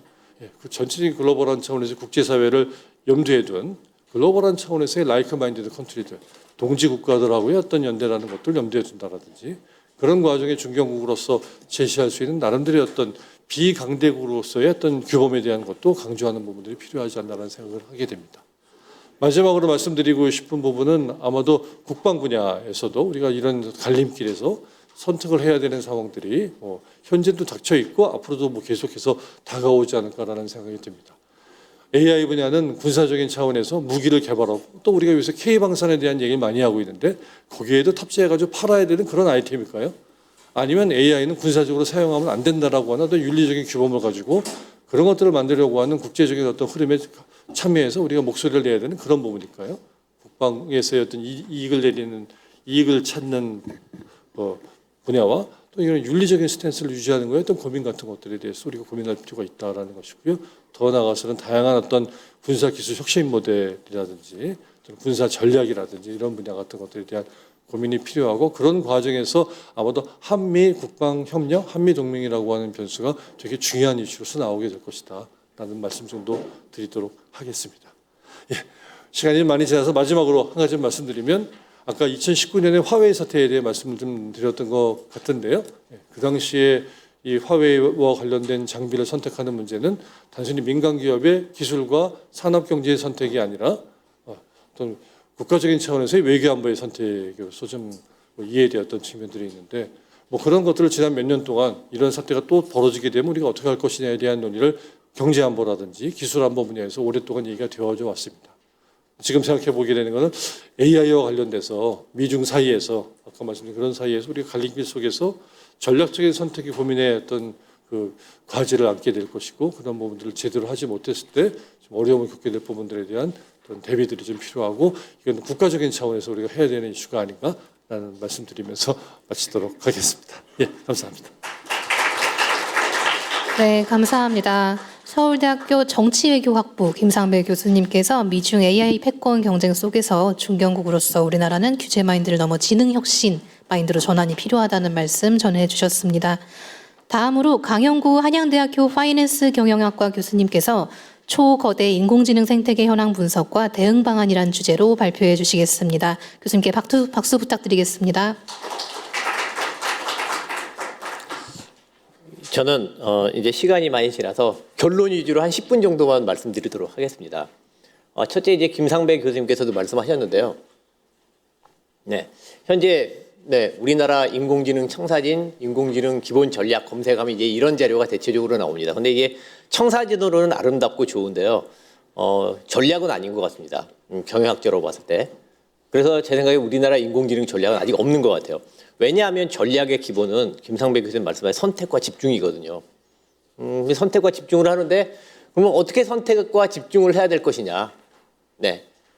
선택과 집중을 하려면 일단 구도를 봐야 될 것 같습니다. 구도를 보고 이제 경영학 원론에 나온 이야기는 남들이 가지고 있지 않은 우리만의 리소스가 있는가. 다른 나라에 없는 다른 나라에서 카피하기 힘든 대한민국 리소스가 있나. 그걸 찾은 다음에 그걸 확장하는 방식으로 가야 될 것 같습니다. 그게 이제 전략의 선택과 집중인데요. 그러기 위해서는 일단 AI 혁신, AI가 여러분 파괴적 혁신이라는 거 모두 동감하실 것 같아요. 근데 AI가 파괴적 혁신이긴 한데 지금까지 파괴적 혁신으로와는 저 같은 경제 경영학자가 보기에는 굉장히 다른 점이 있습니다. 지금까지 파괴적 혁신이면 스타트업 같은 게 막 나타나서 기존의 리더를 무너뜨리고 대체하고 턴오버가 발생해야 되는데 이 AI 산업혁명 이후에 어떻게 보면 산업혁명을 능가하는 최고의 파괴적 혁신이라고 하는데 기존의 리더들이 디스럽되긴커녕 더 강화되고 있다는 거죠. 그럼 이제 왜 그런가? 특히 지금 AI의 리더들은 플랫폼 기업들입니다. 구글, 애플, 애플도 이제 막 그럴 것 같은데 애플, 아마존 뭐 그런 데죠. 마이크로소프트 이런 데인데 왜 그런가 한번 생각해 보면 정확히 AI의 생태계 구조와 플랫폼 생태계 구조는 정확히 동일하다는 겁니다. 이 말은 뭐냐면 우리가 AI에서 선택과 집중을 할 때 플랫폼 전략 없이는 그리고 사실 AI도 플랫폼화되고 있기 때문에 플랫폼 전략과 생태계 전략 없이는 우리는 결코 AI 전략에서 AI 전쟁의 승산이 없다라는 말씀을 드리고 싶습니다. 자, 이제 플랫폼 맨 이제 제 논문 이야기해서 좀 쑥스러운데요. 맨 왼쪽에 있는 게 이제 제가 쓴 플랫폼도 다 똑같은 플랫폼이 아니다. 플랫폼의 구도를 본 거고요. 맨 위에는 우리가 흔히 이제 아이폰이나 뭐 갤럭시에서 보는 앱들이 깔려있는 다 자기들 플랫폼이라고 하죠. 그래서 컨텐츠나 서비스들이 있고요. 여기는 아직도 레드오션입니다. 완전 경쟁 시장이죠. 그래도 우리나라 여기서 잘하고 있습니다. 그 밑에 내려가면 이제 걔네들이 접근할 수 있고 걔네들을 찾아줄 수 있고 그리고 소위 말해 슈퍼의 포탈 검색 엔진 이런 것들이 있습니다. 여기만 와도 경쟁이 확 줄어듭니다. 다행히 우리나라는 쓸만한 메타 정보 앱을 가지고 있는 세계 국가 중에 하나예요. 미국, 중국, 한국, 뭐 러시아는 요즘 빼니까요. 이게 중요한 히트인 것 같습니다. 우리의 전략적 자산이 있는 거죠. 근데 이제 중요한 건 뭐냐면 이제 그 밑에 앱스토어부터가 진짜 중요한데요. 여기는 저는 워낙 중요해서 그냥 플랫폼의 플랫폼이라고 부릅니다. 다른 플랫폼과 다르다. 앱스토어 2개밖에 없죠. 운영체제 2개밖에 없죠. 사실상 뭐 하는 클라우드 3개밖에 없습니다. 미국, 아마존, 마이크로소프트, 구글 3개밖에 없고요. 인프라는 좀 다른 문제고 이게 정확히 AI에서도 반복되고 있다는 겁니다. 맨 위에는 이제 AI에도 다양한 앱들이 나올 거예요. 이미 앱들이 많이 등장하고 있고요. 그 다음에 그 밑에는 이제 앱들을 개발하고 데이터를 마련하고 이런 걸 도와주는 기술 파트너들이 있을 거고요. 그 다음에 제 생각에 이거 정말 기회라고 생각하는데 앱스토어가 아직 없어요. AI에. 이거 정말 기회라고 생각합니다. 이쪽에서 이 플랫폼 생태계에 제가 봤을 때 제일 위대한 발명 스티브 잡스의 발명품이죠. 사실 앱스토어는. 그 전부터 있긴 있었지만. 그래서 AI 생태계 지금 앱스토어라는 개념이 아직 없고 챗GPT에서 GPT 스토어라고 해서 아직 초기적인 형태로 존재하는데 우리가 빨리 선점하면 여기서 승산이 있을 수 있다고 생각합니다. 이게 있고요. 그 다음에 그 밑에 챗GPT 같은 파운데이션 모델이 있는데 이건 현재 오퍼레이팅 시스템 사실상 운영체제 역할을 하고 있습니다. 왜냐하면 우리가 AI를 만들 때 처음부터 만들지 않거든요. 챗GPT나 이런 거 위에서 만들어서 그걸 파인 튜닝 한다든가 그걸 연결해서 만든다 이렇게 만들고 그래 AI가 우리가 이제 챗GPT를 쓰는 줄도 모르게 운영체제처럼 밑에 깔려서 되고 있다는 겁니다. 그리고 아시다시피 그 밑엔 클라우드가 있고 그 밑에 AI 칩 같은 반도체가 있습니다. 그래서 우리가 AI 이코시스템의 AI 생태계 이기전 반드시 플랫폼 정착과 플랫폼과 병행해야 되고 우리가 소위 말해서 이제 플랫폼 디지털 선진국이라고 하는데 과연 우리나라 정말 디지털 선진국이가 정말 중요한 앱스토어 이하에는 없는데 무늬만 디지털 선진국이 아니었을까? 그렇다면 우리가 이전에 그 플랫폼 생태계, 디지털 생태계 전략적 오류를 AI 생태계에서 정말 반복하면 안 될 것 같습니다. 반복하지 않으려면 어떻게 되나? 우리가 국리를 해야 된다고 생각합니다. AI에서 플랫폼이 너무 중요하고 플랫폼이 국가 안보의 기본이라는 말씀을 제가 여러 번 발표해 드렸는데 그래도 납득 못 하시는 분들이 너무 많아서 아예 국방과 연결을 직접적으로 관련되는 방위산업과 연결을 시켜봤는데요. 우리나라가 K방산 잘 나가고 있는데 우리나라 K방산이 저는 서스테이너블한지 좀 의심입니다. 왜냐하면 탱크는 대포 달린 핸드폰이 될 거고 비행기는 날아가는 핸드폰이 되고 미사일은 그냥 핸드폰 던지기가 될 텐데 그렇죠? 그러면 이제 그런 것들이 맨 앱이 될 거고 그 밑에는 이제 전장에서 발생하는 다양한 데이터 통합하는 분석가들이 있을 거고 그 다음에 이제 탱크가 이제 대포 쏘는 뭐 핸드폰이면 거기에 전쟁의 상황에 따라 앱도 다운로드 할 수 있어야 되고 그 다음에 서드 파티가 누군가 개발해서 앱을 올려주면 저쪽에 쓸 수 있는 마켓플레이스가 필요하겠죠. 그 밑에는 이제 전장의 큰 정보, 로지스틱스까지 포함한 전체적인 전장의 정보를 분석해서 할 수 있는 챗 GPT 같은 게 필요하고 그럴 겁니다. 이걸 해외 걸 쓸 수는 없을 것 같아요, 솔직히. 우리나라 챗 GPT를 이용해서 우리가 전쟁을 하고 K방산을 돌리기는 말이 안 될 것 같아요. 그리고 이런 건 어디에서 도냐면 클라우드 인프라에서 당연히 돌아갈 수밖에 없을 것 같습니다. 우리가 아마존 웹 서비스에 뭐 터미네이터나 스카이넷 같은 그런 거대 인공지능을 돌리는 건 말이 안 되잖아요. 그럴 수는 없습니다, 우리가. 네, 반도체 같은 게 있을 거고요. 그래서 이게 사실 AI 기반 방위 상태가 직접적 관련되고 결국 플랫폼을 잘해야 AI도 잘하고 K방산도 잘 된다. 뭐 이런 말씀 드리고 싶습니다. 그럼 자 이걸 보면서 이제 우리가 선택과 집중을 여기서 해야 되는데 어디에 선택과 집중을 할 것인가 이제 좀 문제를 좀 봐야 될 것 같습니다. 일단 아까 말씀드렸다시피 약간 다이그레션을 하면 플랫폼이 워낙 중요하고 국가 안보에 영향을 미치니까 요즘 국가 플랫폼 자본주의라는 말까지 나왔습니다.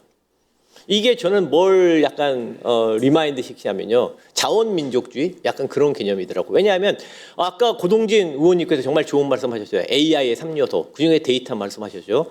데이터를 4차 산업시대의 5일이라고 한 지가 꽤 됐습니다. 데이터가 4차 산업시대의 5일이면 유전이 있어야 되잖아요. 유전이 어딘가를 봐야 될 거예요. 유전은 플랫폼이죠. 네, 우리가 어디 데이터를 컬렉트하는 게 아니라 비즈니스 모델 자체가 데이터를 귀중화되를 끊임없이 생성하는 그 플랫폼 구조. 네, 그게 바로 유전이고 그렇다면 그러면 이제 유전을 가지고 강대국들이 전쟁을 하는데 이걸 우리가 순진하게 플랫폼도 순진하게 시장에 맡기고 막 이게 되는가 우리가 좀 그거 진지하게 생각해 볼 필요가 있을 것 같아요. 그래서 국가 플랫폼 자본주의라는 말이 나오고 이건 우리가 AI 전략과 연관해서 진지하게 한번 생각을 해봐야 될 것 같습니다. 그 다음에 이제 넘어가면 간단히 이제 이슈 위주로 말씀드리겠습니다. 그래서 앞서서 이제 선택과 집중을 해야 되는데 제가 힌트를 드린 것 같아요. 우리나라가 인구 4천만의 나라에 G10 정도 경제 규모에서 반도체, 메모리, 비메모리 다 잘하고 챗GPT도 만들어야 되고 앱도 만들어야 되고 클라우드 잘해야 불가능하죠. 네. 그중에서 뭘 선택과 집중을 할 것인가. 일단 선택과 집중을 뭘 해야 되냐를 일단 말씀드리기 전에 일단 우리가 선택과 집중을 하고 플랫폼 위주의 전략을 하는 데 있어서 몇 가지 방해 요소라고 할까? 규제 혁신이 좀 필요한 부분을 말씀드리겠습니다. 첫째는 뭐냐면 이제 규제에서 딱 한 부서만 떼서 말씀드리긴 뭐하지만 예를 들어서 정말 예입니다. 공정거래위원회를 한번 예를 들어서 설명을 드려보도록 하겠습니다. 이제 우리나라 공정거래위원회 같은 경우 공정거래 같은 경우는 역사적 배경이 있어요. 우리나라는 다른 나라는 재벌이라는 시스템이 있고 재벌의 경제적 파워를 규제하는 그런 역할까지 또 맡다 보니까 이제 그런 연상성에서 플랫폼 규제를 하고 그게 AI에 영향을 좀 미치는 것 같습니다. 근데 이제 우리나라가 이제 재벌 시스템이 문제가 많은데 우리나라 5, 60년대로 돌아가서 왜 재벌 시스템이 생겼나 한번 생각을 해볼 것 같아요. 이제 경제 성장을 하기 위해 인공지능의 3요소라고 하지만 우리 또 생산의 3요소는 토지, 자본, 노동이거든요. 예를 들어 자본을 생각해보면 그 당시 우리나라 자본이 없었죠. 그래서 소위 말하는 투자 매력도가 있는 투자건이 있으면 자본을 조달을 해야 되는데 자본 시장도 없고 매력적인 투자 건수도 없는 거죠. 그래서 우리나라가 택할 수 있는 전략은 뭐냐면 고동진 의원님도 다시 계시지만 삼성 같은 데서 헤드쿼터 차원에서 자본을 조달한 다음에 밑에 뿌려주는 거죠. 네, 그걸 우리가 내부 자본시장이라고 합니다. 그래서 약간 비즈니스 그룹, 재벌 시스템, 문어발 경영 같은 게 등장하는 역사적 배경이 좀 있었다고 생각합니다. 노동시장도 마찬가지죠. 노동시장이 발달하지 않았으니까 삼성 같은 데서 한꺼번에 공채로 뽑고 밑으로 내려보내는 시스템이 발달했다는 겁니다. 지금 문어발 경영 그런 시스템 문제가 많으니까 60, 70년대 돌아가서 그걸 없앴으면 지금 우리나라 더 잘 됐을까? 한번 우리가 진지하게 생각을 해봐야 될 것 같습니다. 왜 제가 갑자기 이 말씀을 드리냐면 자 아까 고동진 의원님이 AI의 3요소라고 말씀드린 제일 중요한 게 데이터잖아요. 그러면 데이터를 어디서 구해오느냐의 문제가 될 것 같습니다. 그러면 이제 자본이나 노동처럼 이제 우리는 이제 내부 자본 시장이 덜 필요하니까 외부에서 데이터를 사와서 만드느냐. 불행히도 데이터 시장이라는 거 지금 존재하지 않고요. 데이터의 특성상 향후 데이터 시장이라는 게 존재할 것인가. 네, 시장 실패 없는 데이터 시장이 존재할 것인가에 대해서 학자들 간의 논쟁이 많고 제 생각에는 당분간 존재하지 않을 것 같아요. 그러면 유일한 방법이 뭐냐면 비즈니스 모델 차원에서 어딘가 헤드쿼터에서 데이터를 모아서 그렇죠. 또는 거기서 인공지능 역량을 거기서 개발해서 밑에 뿌려주는 그런 모델이 유력할 수밖에 없을 것 같습니다.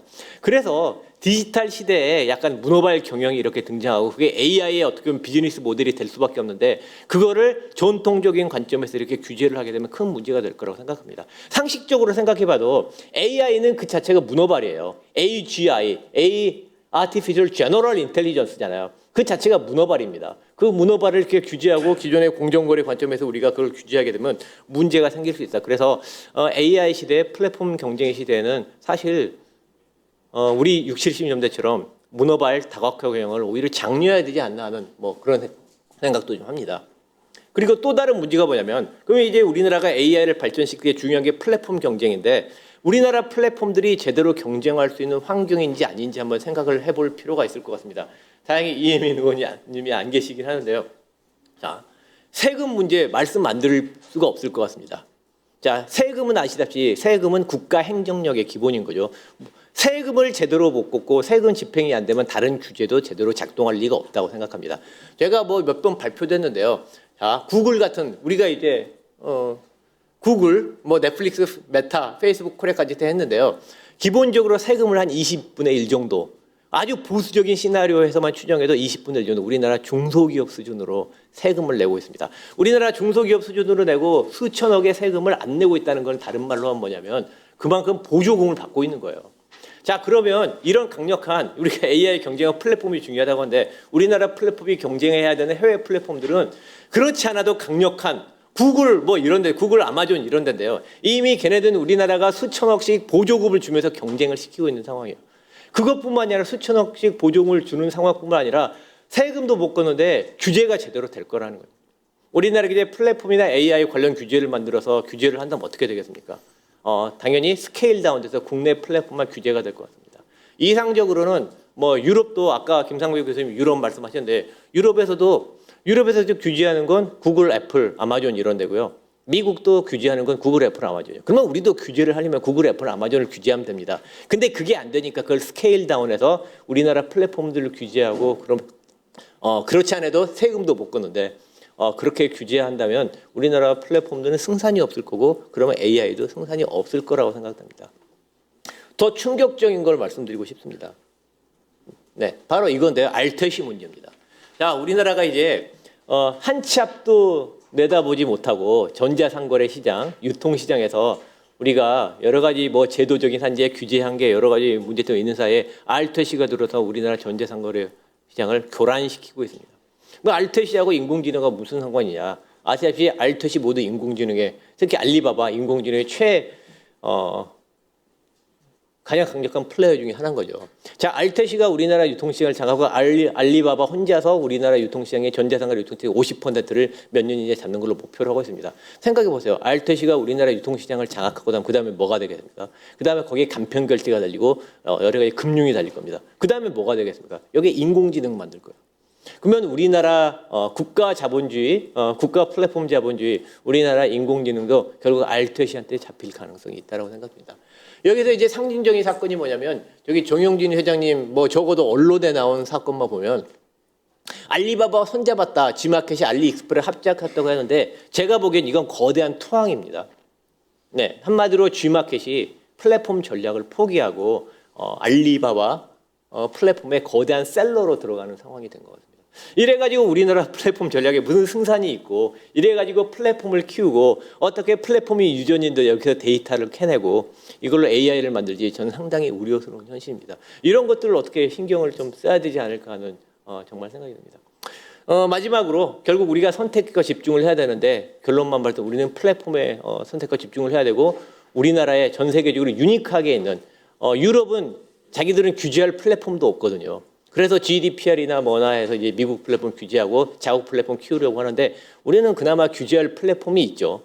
네, 걔네들부터 잘 살리고 그걸 기반으로 인공지능 전략을 만들고 그다음에 현재 아까 보여드렸던 인공지능 생태계에 비어있는 부분들, 앱스토어 같은 부분 빨리 만들어야 되고 그다음에 국가에서 그런 부분 좀 시딩해 줄 필요가 있다고 생각합니다. AI 공무원도 만들고 AI 교수도 만들고 빨리빨리 애플리케이션 위주로 만들어서 플랫폼은 AI도 플랫폼 접근, 플랫폼 관점에서 빨리 퍼뜨려야 된다고 생각합니다. 마지막으로 카카오톡 이야기는 안 할 수 있는데요.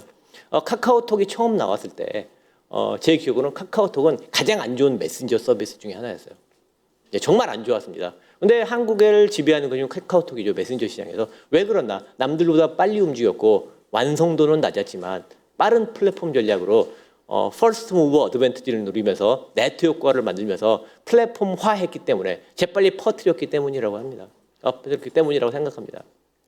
우리가 이제 기술적으로 완성도 높은 좋은 AI를 만들어서 거기에 돈을 쏟아붓는 것도 중요하지만 좀 부족하지만 빨리 앱스토어도 만들고 빨리 애플리케이션을 만들어서 국민들이 쓰게 만들고 그러면서 데이터가 생성되고 그게 플랫폼이 되고 하면서 인공지능을 만드는 게 우리가 갈 수 있는 유일한 전략이 아닌가 생각됩니다. 이상 발표를 마치겠습니다. 감사합니다. 네, 데이터를 끊임없이 축적하는 유전인 플랫폼이 우리 AI 경쟁력이라는 말씀 전해주셨습니다. 네, 이어서 종합토론에 앞서 잠시 장례를 정리하는 시간을 갖도록 하겠습니다. 청중 여러분께서는 잠시만 기다려주시면 감사하겠습니다. 토론자분들께서는 앞으로 자리해 주시겠습니다. 네, 기다려주셔서 감사합니다. 그럼 종합토론을 시작하도록 하겠습니다. 먼저 좌장과 토론자를 제가 소개해드리겠습니다. 제가 한 분씩 호명해드리면 토론자분들께서는 잠시만 자리에서 일어나서 몽례해주시면 감사하겠습니다. 먼저 좌장은 황태희 성신여대 법학부 교수님께서 맡아주셨습니다. 네, 다음은 토론을 맡아주신 최난설원 연세대학교 법학전문대학원 교수님이십니다. 네, 다음은 토론을 맡아주실 김지혜 자플래닛 COO님이십니다. 다음은 정주연 스타트업 얼라이언스 전문위원님이십니다. 다음은 조영기 한국인터넷기업협회 국장님이십니다.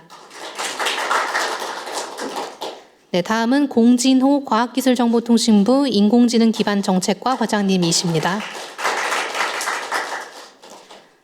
네, 앞서 발제를 맡아주신 교수님들도 함께 자리로 모셨습니다. 이제 좌장께 마이크를 넘기도록 하겠습니다. 네, 안녕하세요. 좌장을 맡은 방금 전에 소개받은 성신여대 법학부의 황태희 교수입니다.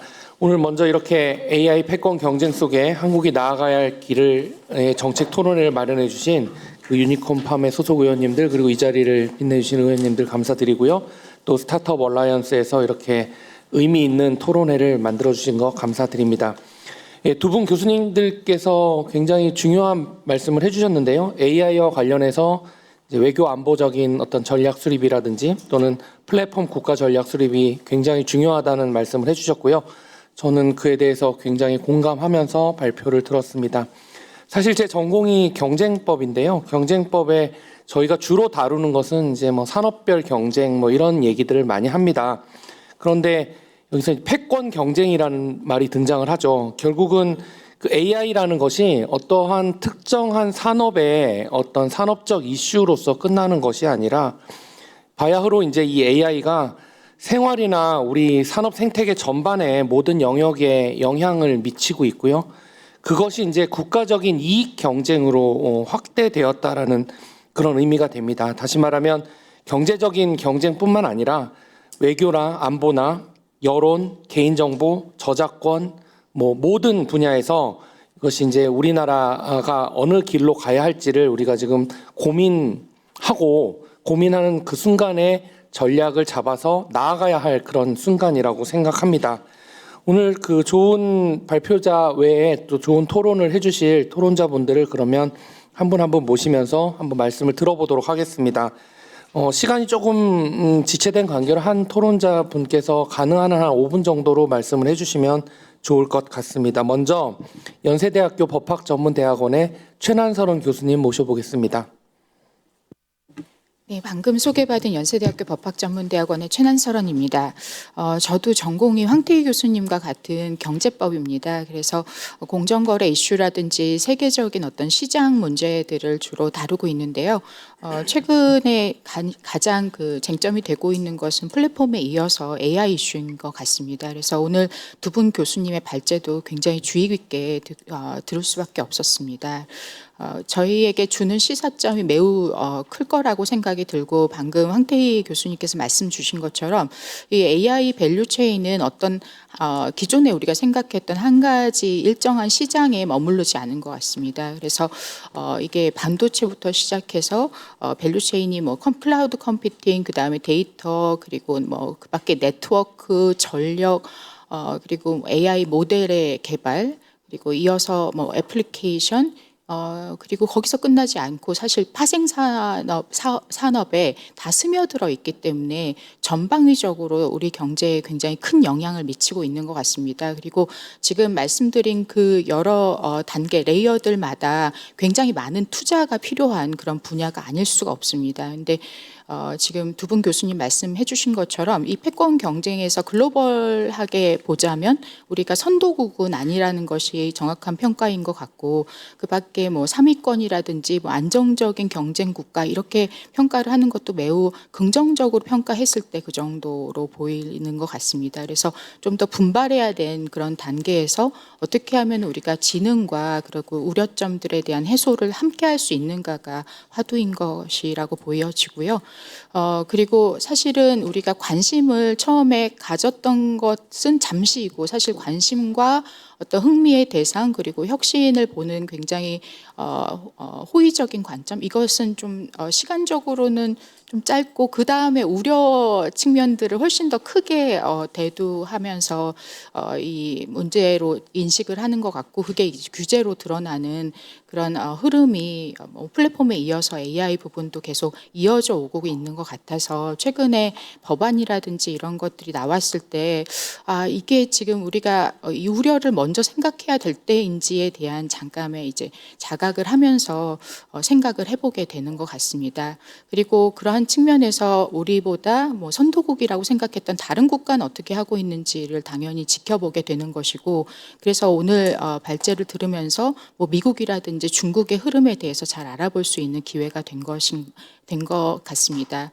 그리고 제가 이제 규제법을 하는 사람이기 때문에 해외에선 어떻게 하고 있는지를 계속 지켜보고 있는데 최근에 이제 이게 다측 면에서 여러 가지 투자와 그 복합적인 그 개발이 이루어지고 있는 상황이기 때문에 아무래도 빅테크가 앞서 나가고 굉장히 이제 우리가 압도적인 어떤 그 격차를 가지고 있게 되는 거죠. 그런데 이 빅테크의 개발이 이제 자체 개발도 있지만 잘 아시는 바와 같이 MS의 오픈 AI에 대한 투자 그리고 구글의 엔트로픽에 대한 투자 이런 것들이 이제 중심적으로 이루어지는 모양새를 보이고 있고 사실 오픈 AI나 엔트로픽이 스타트업부터 출발했던 그 상황도 맞습니다. 그래서 이런 투자와 관련된 관점에서 경쟁 당국이 사실 작년부터 조사를 해왔고 거기에 대해서 가장 드라마틱하게 좀 이제 공격적으로 조사를 해왔던 것이 이제 영국의 경쟁 당국인 CMA 같은 경우였거든요. 그런데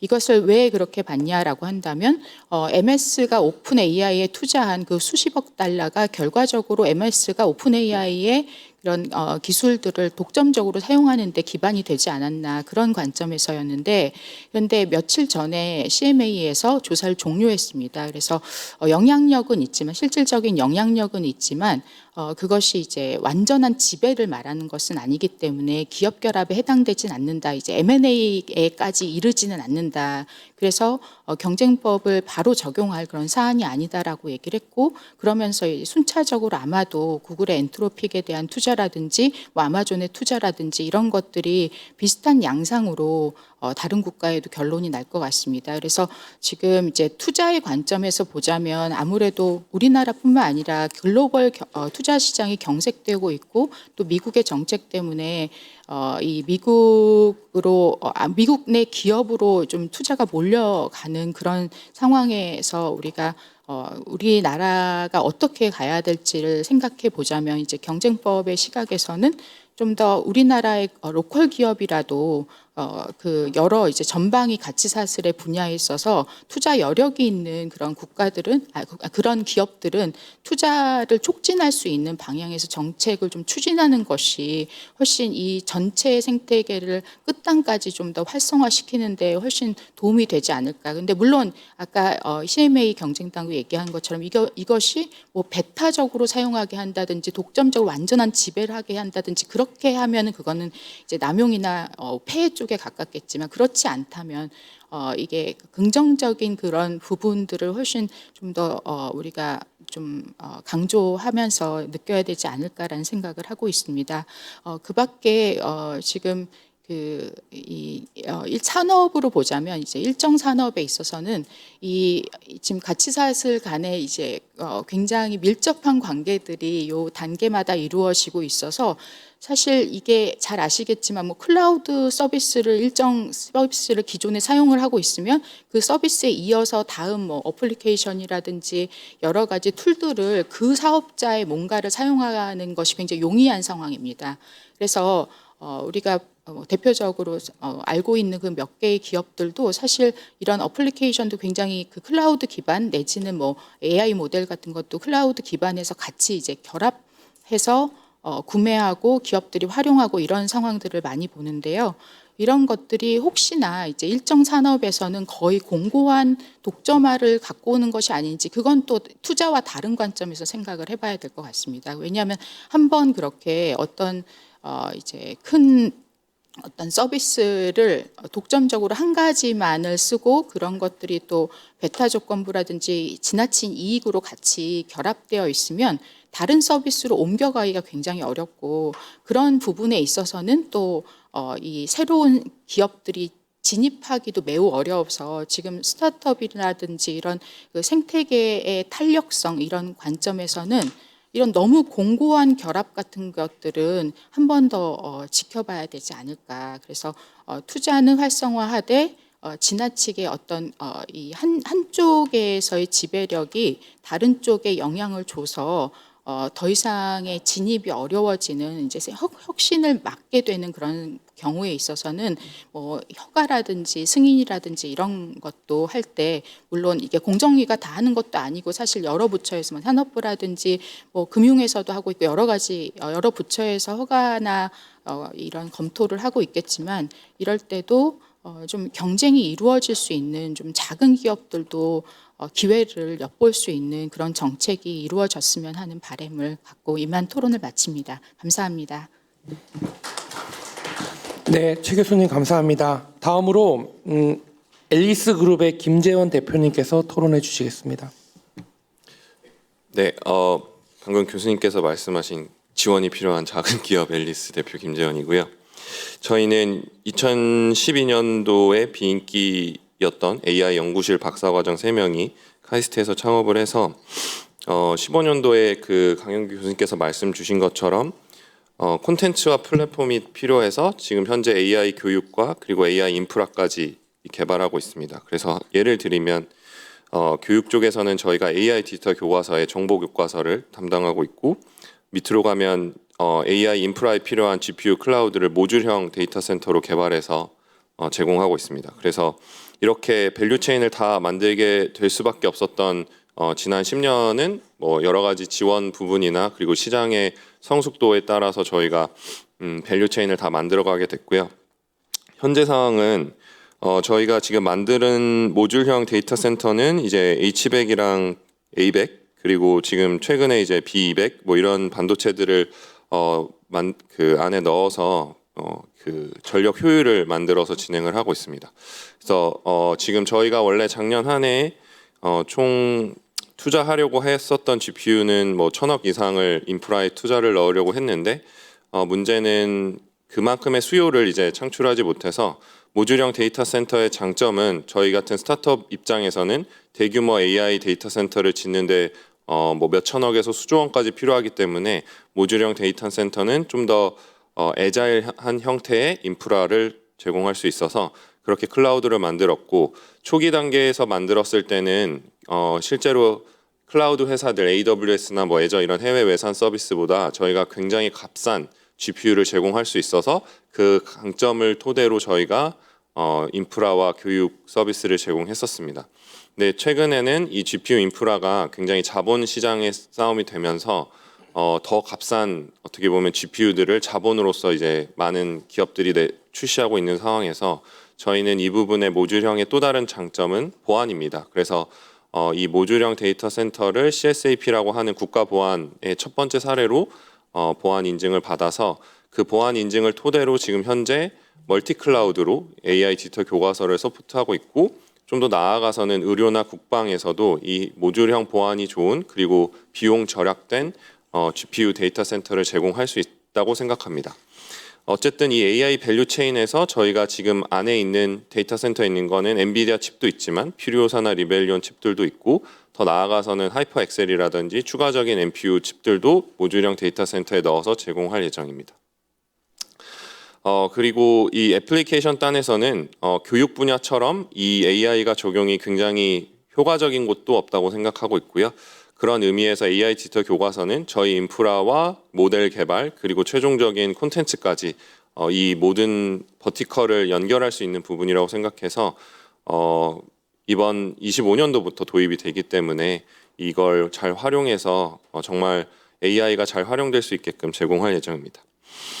국가 사업도 여러 개를 진행했었는데요. 저희가 좀 건의하고 싶은 부분은 일단 이 모듈형 데이터 센터를 운영하는데 전기값이 계속 오르고 있고 네트워크 비용도 오르고 있습니다. 그래서 이 부분에 대한 어떻게 보면 산업 사업에 대한 이 지원이 있었으면 좋겠다라고 말씀드릴 수 있을 것 같고, 두 번째는 저희가 이제 국방부 사업도 했습니다. 그래서 2년 전에 저희가 군 장병 20만 명을 AI 교육과 그리고 그 카이콘이나 마이콘이라고 하는 국방 경진 대회에서도 저희가 최초로 에이백을 활용해서 국가를 재원했는데, 그 안에서 이제 뭐 내부 여러 규정으로 인해서 이 클라우드를 자회사로 이제 제공하는 것들이 또 규정상의 이슈가 있어서 뭐 회수된다든지 뭐 여러 가지 우여곡절이 있어서 이렇게 만든 것이 좀 더 편하고 잘 감시는 잘 돼야겠지만 어쨌든 편하게 좀 잘 활용될 수 있으면 좋겠다고 생각했습니다.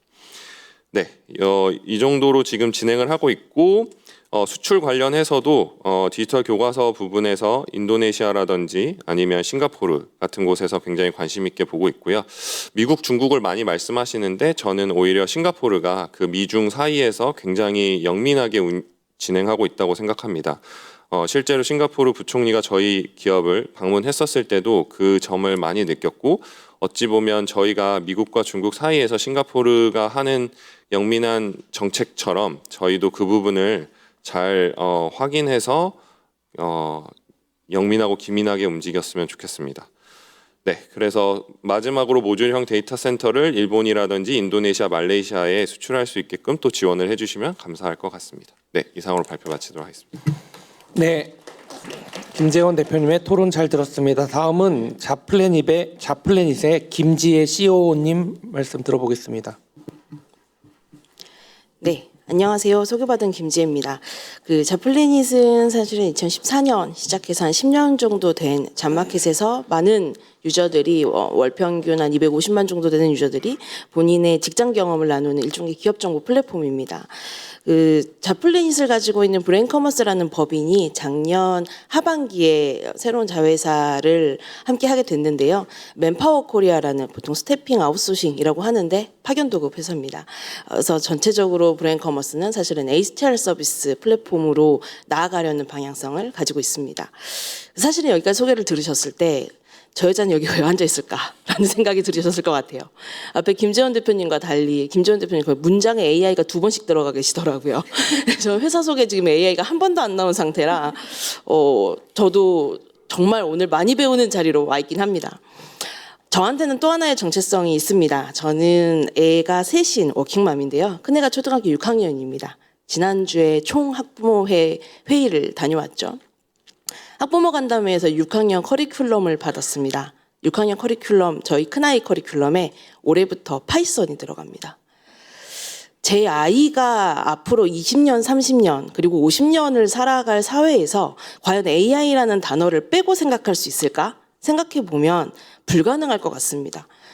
13살부터 파이썬을 배우는 아이들이 살아가는 세상에서 과연 나는 이런 자리에서 어떤 정책을 이야기해야 할까? 굉장히 고민이 많았는데요. 어쨌든 저는 아무래도 앞에 강영구 교수님이 말씀해 주신 전형적인 레드오션에서 일하고 있는 사업가로서 드릴 수 있는 말씀을 좀 나누려고 합니다. 굉장히 옛날 이야기가 하나 있는데요. 저는 저의 첫 직장은 자플래닛을 창업하기 전에는 미디어 회사에 있었습니다. 그냥 다들 아시는 일간지 회사에 있었는데요. 2000년대 중반입니다. 그 당시에 저희 선배들이 회사의 전략을 이야기하면서 가장 많이 나누었던 이야기가 뭐냐면, 야, 우리의 미래는 플랫폼일까 컨텐츠일까 였어요. 야, 우리가 좋은 컨텐츠를 만들어야 이 시장에서 살아남을 수 있을까? 아니면 컨텐츠 플랫폼을 장악해야 이 시장에서 살아남을 수 있을까? 고민이 컸습니다. 당시 제가 일했던 회사도 그렇고 국가의 정책 방향도 저는 컨텐츠였다고 생각을 합니다. 이유는 두 가지인데요. 사실은 컨텐츠가 쉽습니다. 할 수 있는 사람이 있으면 기민하고 빨리 움직일 수 있고, 지원을 하면 곧장 그것이 효과로 나타나는 시장이기도 하기 때문입니다. 컨텐츠에 굉장히 방대한 투자를 했다고 생각하고, 사실은 컨텐츠와 관련한 글로벌 생태계에서 우리나라는 꽤 잘 나가는 컨텐츠 국가가 되었다고 생각합니다. 그리고 지금 OTT 헤게모니 안에서 굉장히 고전하고 있는 중이죠. AI를 생각하면 저는 그 당시 컨텐츠를 고민했던 선배들이 많이 떠오릅니다. 사실은 우리가 이 생태계라는 것을 그 당시에 컨텐츠 시장에서 무엇을 놓쳤냐고 생각을 해보면, 우리가 뭘 잘할 수 있지? 뭘 빨리 할 수 있지? 어떻게 해야 우리가 글로벌 생태계에서 한 축을 제대로 차지할 수 있지를 고민했는데 지금 생각해보면 그 당시 컨텐츠 생태계는 만들어진 시장에서 우리가 파고들어야 되는 팔로워가 아니라 사실은 생태계가 형성되는 시장이었다고 생각합니다. 저는 지금의 AI도 비슷하다는 생각을 해요. 지금 AI가 많은 플레이어들이 각 드러나고 있지만 여전히 아직 생태계가 완성되지 않았고 만들어진 시장이라고 생각하고요. 그중에 한 축을 차지하는 접근보다는 사실은 작게라도 국가 생태계를 제대로 만드는 접근을 가져야 우리가 가지고 있는 기술이 소모되지 않고 생태계 안에서 순환될 수 있다는 생각을 가지고 있습니다. 사실 글로벌 시장이 이렇게 생태계가 커져가고 있는데 국가 생태계가 뭐가 중요할까 생각하실 수도 있는데요. 현장에 있는 기업가 입장에서는 조금 다른 의미를 갖습니다. 국가가 생태계를 가지고 있다는 건 그 시장에 있는 기업가 입장에서는 최소한의 안전망입니다. 글로벌 시장에서 세게 맞고 돌아와도 내가 이 나라에서 안전하게 사업할 수 있다는 안전망을 가지고 있는 것이 사실은 국가 단위 생태계의 진정한 가치가 아닐까라는 생각이 듭니다. 다시 기업의 이야기로 넘어오면요. 그래서 왜 여기 와 있는데 궁금하실 수 있을 것 같은데요. 말씀드린 것처럼 저희 회사는 두 가지 비즈니스를 큰 축으로 하고 있습니다. 자플래닛이라는 회사는 월 250만 정도 평균 방문하는 서비스고요. 10년간 굉장히 방대한 기업 데이터를 가지고 있습니다. 저희가 AI에 접근하는 방식은 우리가 가지고 있는 이 데이터를 AI에 어떻게 적용시켜서 새로운 솔루션으로 만들 것인가 하는 것입니다. 이건 저희만의 고민은 아닙니다. 사실은 IT 솔루션을 하고 있는 대부분의 회사들이 최초 그 좌포스팅이라고 하죠. 게시판 형태의 인터넷 서비스 그리고 최근 몇 년간 매칭 플랫폼이라는 과도기를 거쳐서 현재는 여기에 AI라는 옷을 입혀 AI 에이전시로 거듭나려는 노력들을 하고 있습니다. 사실은 AI 에이전시로 거듭났을 때 이 솔루션, 이 플랫폼이 어떤 경쟁력이 있을까? 라고 하면 정책 단위 그리고 시장 단위에서 보면 저희가 가지고 있는 자부심 중에 하나는 우린 데이터 위에서 기술을 만들었기 때문에 최소한 이 기술이 외부에 유출되지 않고 우리 플랫폼에 락인될 수 있다는 경쟁력이 있습니다. 그래서 플랫폼 단위의 수출이 가능하다는 자신감을 가지고 있는 거죠. 두 번째는 파견 도급이라고 제가 말씀드렸던 인력 시장입니다. 혹시 여기 계신 분들 중에 우리나라 인력 서비스 시장의 규모가 얼마나 되는지 아세요? 채용 대행, 그리고 아웃소싱, 파견 이 세 개 덩치만 합쳐서 2020년 기준 우리나라 인력 서비스 규모는 40조가 넘습니다. 많은 분들이 생각하는 것보다 굉장히 큰 시장이에요. 그중에서도 파견이라고 하는 근로자 파견 시장은 2020년 기준 약 18조, 현재로서는 약 20조 정도 될 것으로 예상합니다. 국내 전체 근로자의 20%가 이 시장에서 월급을 받고 일하고 있습니다. 그런데 인력 파견 서비스 국내 40조 시장이라는 말씀을 듣고 되게 크다라고 하죠. 하지만 이 시장은 애석하게도 AI와 굉장히 동떨어진 것처럼 느껴지실 거라고 생각합니다. 브레인커머스가 가져가고 있는 전략은 이 40조 시장에 AI를 입히자입니다. 일본만 넘어가도 이 인력 서비스 시장의 단일 기업의 시총이 10조가 넘습니다. 사실은 우리가 아웃소싱이나 스태핑이라고 부르는 국내 40조 시장에서 확실하게 기능할 수 있는 AI 기술, 솔루션을 만들 수 있다면 이건 우리보다 훨씬 내수 시장이 큰 다른 회사, 다른 국가에 충분한 수출 가능성을 가지고 있다고 생각하고 있습니다. 전형적인 레드오션에서 일하고 있는 기업가들은 사실은 이런 생각을 가지고 있습니다. 마무리를 또 제 가족 이야기로 할게요. 제 남편은 법원에서 일합니다. 제 동생의 남편은 군인입니다. 저는 벤처를 하고 있고 제 동생은 삼성전자에서 일하고 있습니다. 엔지니어 백그라운드의 전략팀을 하고 있어요. 저랑 제 동생은 남편과 대략 기술 시차 30년 정도의 간격을 가지고 한 가정에서 살아가고 있죠. 근데 저희가 넷이서 만나서 맥주를 한 잔을 하면 넷 다 모두 AI를 이야기합니다. 군인이 AI를 이야기하고 판사도 AI를 이야기하는데 그들의 자녀인 초등학교 6학년은 파이썬을 배우면서 성장하고 있습니다. 전 우리나라가 아직 늦지 않았다고 생각하고요.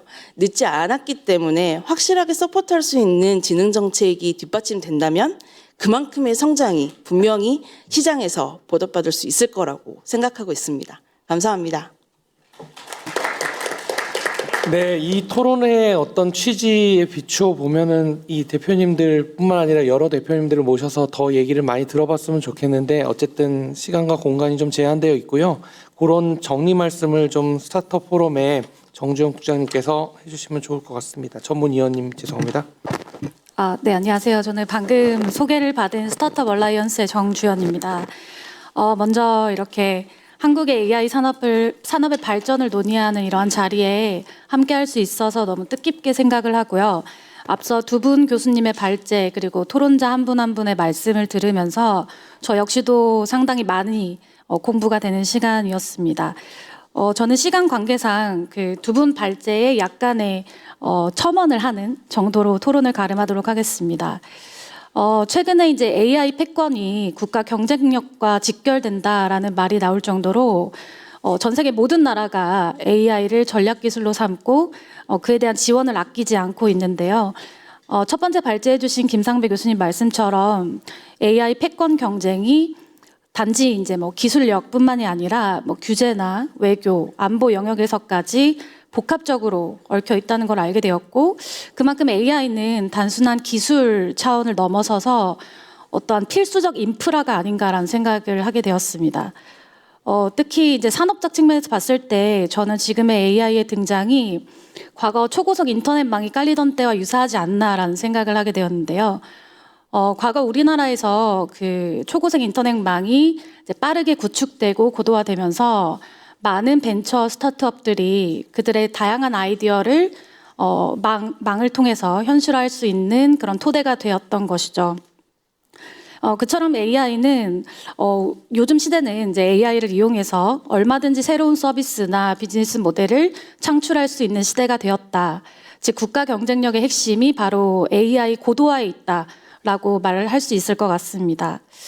앞서 교수님 두 분께서도 말씀을 주셨지만 사실 선택과 집중이 중요하다라고 생각이 들었습니다. AI를 고도화하기 위해서는 두 가지 요소가 같이 성장이 동반되어야 된다라고 생각이 드는데요. 일단 첫 번째로는 엔진이 되는 그런 파운데이션 모델을 당연히 개발을 해야 되는 것이고요. 그리고 그만큼 중요한 것은 두 번째로 이 데이터를 학습 활용해서 이 가치를 새롭게 창출해내는 응용 모델의 발전도 같이 이루어져야 된다라고 생각을 합니다. 뛰어난 알고리즘을 만드는 파운데이션 모델을 아무리 발전시키고 개발시킨다고 하더라도 이 양질의 데이터를 학습 활용해서 이 소비자들에게 필수적인 또 필요한 서비스를 제공하는 이 응용 모델을 발전시키지 않는다라고 한다면 사실 IQ 200의 영재를 데려다 놓고도 일도 시키지 않고 교육도 시키지 않고 그러니까 집 구석에 방치하는 것과 별반 다를 바가 없다라고 생각이 드는 것이죠.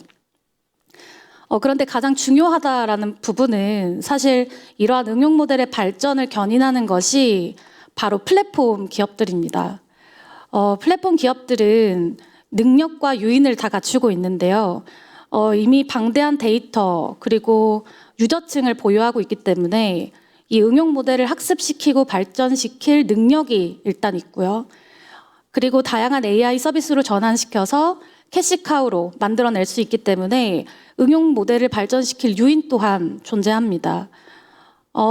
여기 와 계시지만 사실 국내 법률 AI 서비스 중에서 그 엘박스 AI 그리고 뭐 슈퍼로이어 뭐 이런 서비스가 법률 AI 분야에서 사실 챗GPT보다 되게 훌륭하다라는 평가를 받고 있거든요. 근데 그 평가를 받고 있는 이유는 그들이 뛰어난 파운데이션 모델을 갖고 있어서가 아닙니다. 그들이 가진 플랫폼이라고 하는 걸 기반으로 해서 하급심 판례라고 하는 양질의 데이터를 수집하고 학습해서 서비스의 최적화를 이뤘기 때문에 그들이 되게 훌륭한 서비스라는 평가를 받고 있는 것이죠. 더군다나 파운데이션 모델 같은 경우에는 구독료 이외에는 그 수익 창출의 한계가 있기 때문에 이 응용 모델의 발전을 통해서 다양한 수익 창출 모델이 같이 개발이 되어야만 이 AI 생태계가 활성화되고 고도화될 수 있다라고 생각을 합니다. 그런데 여기서 볼 때 우리나라의 AI 정책 방향을 살펴보면 조금 아쉬움이 남습니다. 사실 엔진으로서의 AI 모델 그리고 엔진의 부품 역할을 하는 칩 준비에는 사실 국가가 적극적으로 관심도 가져주시고 지원도 해주시는 것 같은데요. 정작 응용 AI를 고도화하기 위해서 유인과 능력이 있는 플랫폼 기업들에 대해서는 왜 아직도 그 규제의 대상으로만 보시는 건지, 그리고 계속해서 왜 규제의 강도를 높여가시는 건지, 업계에 있는 사람으로서는 조금 모순된 정책이 아닌가, 조금 같이 발전해야 되지 않나라는 생각을 하고 있습니다.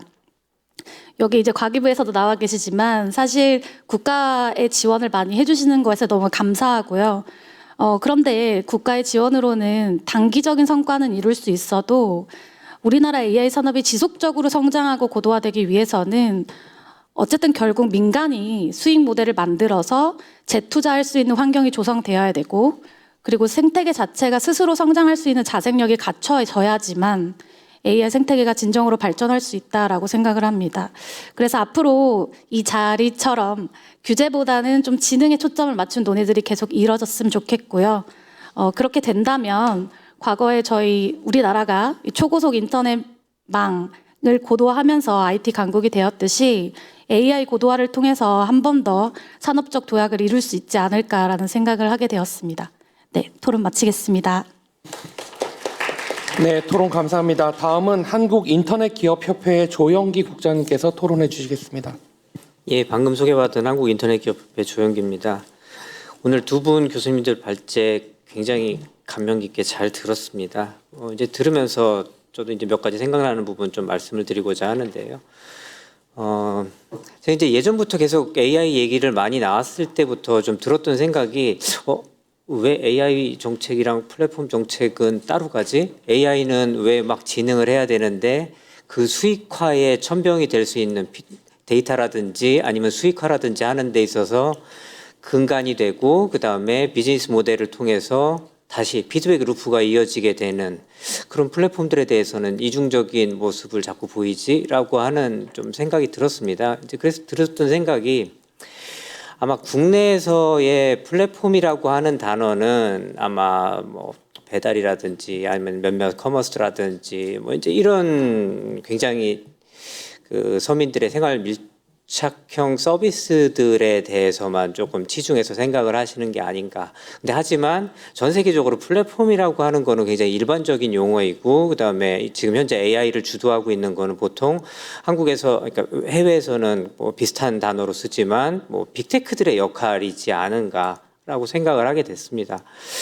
일단 또 이제 그러면서 들었던 생각이, 지금 AI가 계속 나오면서 자율주행 자동차라든지 아니면 로봇이라든지 아니면 우리 아까 강훈식 의원님께서도 말씀을 주신 것처럼 굉장히 다양한 분야에 적용을 할 수 있다라고 했는데, 그 토대라든지 그 틀거리가 실은 다 플랫폼이라고 할 수 있는 건데, 그거에 대해서는 또 굉장히 규제 일변도로 가는 부분들이 이거는 조금 뭔가 중간에 괴리가 있는 부분들은 조금 맞춰나가야 되지 않을까. 그렇지 않으면 국가에서는 뭐 엔비디아에서 칩을 팔지는 모르겠습니다만 뭐 GPU도 많이 사가지고 투자를 하고 한다고는 하지만 정작 그렇게 해서 개발된 AI들이 수익화는 어떻게 하지? 데이터는 어떻게 얻지?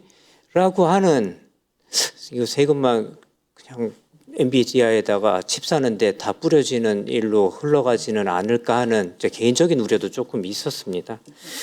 뭐 AI라고 하는 것들은 보면은 뭐 데이터 생태계를 구축할 수 있다는 거, 그다음에 협업 개발 및 지식 공유 환경을 만들 수 있는 거, 그다음에 컴퓨팅 인프라와 확장성을 가지는 데 있어서 아마 기존에 있는 플랫폼들이 큰 역할을 한다고 볼 수 있을 것 같습니다. 뭐 요즘에 딥시크, 오늘 뭐 제목도 딥시크 얘기가 나오고 있는데, 딥시크가 나왔던 것들 굉장히 나름 저렴한 비용으로 할 수 있다라고 하는 거, 이제 뭐 증류 모델 때문이라고 얘기를 하는데요. 우리 술 빚는 얘기로 잠깐 돌아가서 보면 증류 모델 좋죠. 적은 비용으로 굉장히 고퀄을 얻을 수 있는 거. 하지만 그 원주는 누가 만들까요? 원주에 대해서는 항상 뭐 중국에서 시진핑 주석에 대해서는 입도 뻥끗 못하고 있는 그 원주를 가지고서 증류를 한 것들만 가지고 나온 것이 과연 바람직한 것인지, 그다음에 또 아까 많은 분들 말씀하셨지만 뭐 발제하신 교수님도 그런 것처럼 그러니까 국영수를 버려두고 뭐 암기 과목만 해가지고서는 현실적으로 어렵다는 거 다 인지들 하고 계실 겁니다. 그리고 아까 고동진 의원님께서도 말씀하셨지만 뭐 아직 한국이 늦다고는 생각을 안 하고 있습니다. 이제 그 발레가 70여 개국에서 다 같이 도전을 하고 있는 상황이기 때문에 대신에 더 이상 늦어지지만 않게 해야 된다라고 하는 부분들을 조금 말씀을 드리고요. 시간 관계상 저는 AI 산업이라고 하는 것들이 진짜로 예전과는 달리 조금 지금 국제 정세가 아예 달라진 상황이라고 하는 거를 이제 조금 인지를 해주셨으면 좋겠습니다. EU조차도 이제는 입장 다 변경을 한 상황이고요. 윤리 이런 거 막 주로 얘기하고 있었던 EU, 프랑스가 미스트랄 만들고 나가지고서 바로 입장 바꿨습니다. 뭐 그게 아마 전 세계적인 입장이지 않을까라고 하는 부분들을 국내에서도 조금 생각을 해주셨으면 좋겠고, 첫 번째로 그래서 뭐 한 몇 가지만 좀 말씀을 드리면은 글로벌 경쟁력을 조금 갖추기 위해서는 저희가 AI라든지 플랫폼이라든지 이런 전반적인 부분들에 대해서 좀 규제 완화 내지는 자율적인 생태계 구축하는 게 가장 첫 번째로 필요할 것 같고요. 뭐 이는 뭐 수익화라든지 아니면 데이터의 소스라고 하는 점 통해서도 뭐 같이 생각을 해볼 수 있을 거고요. 두 번째로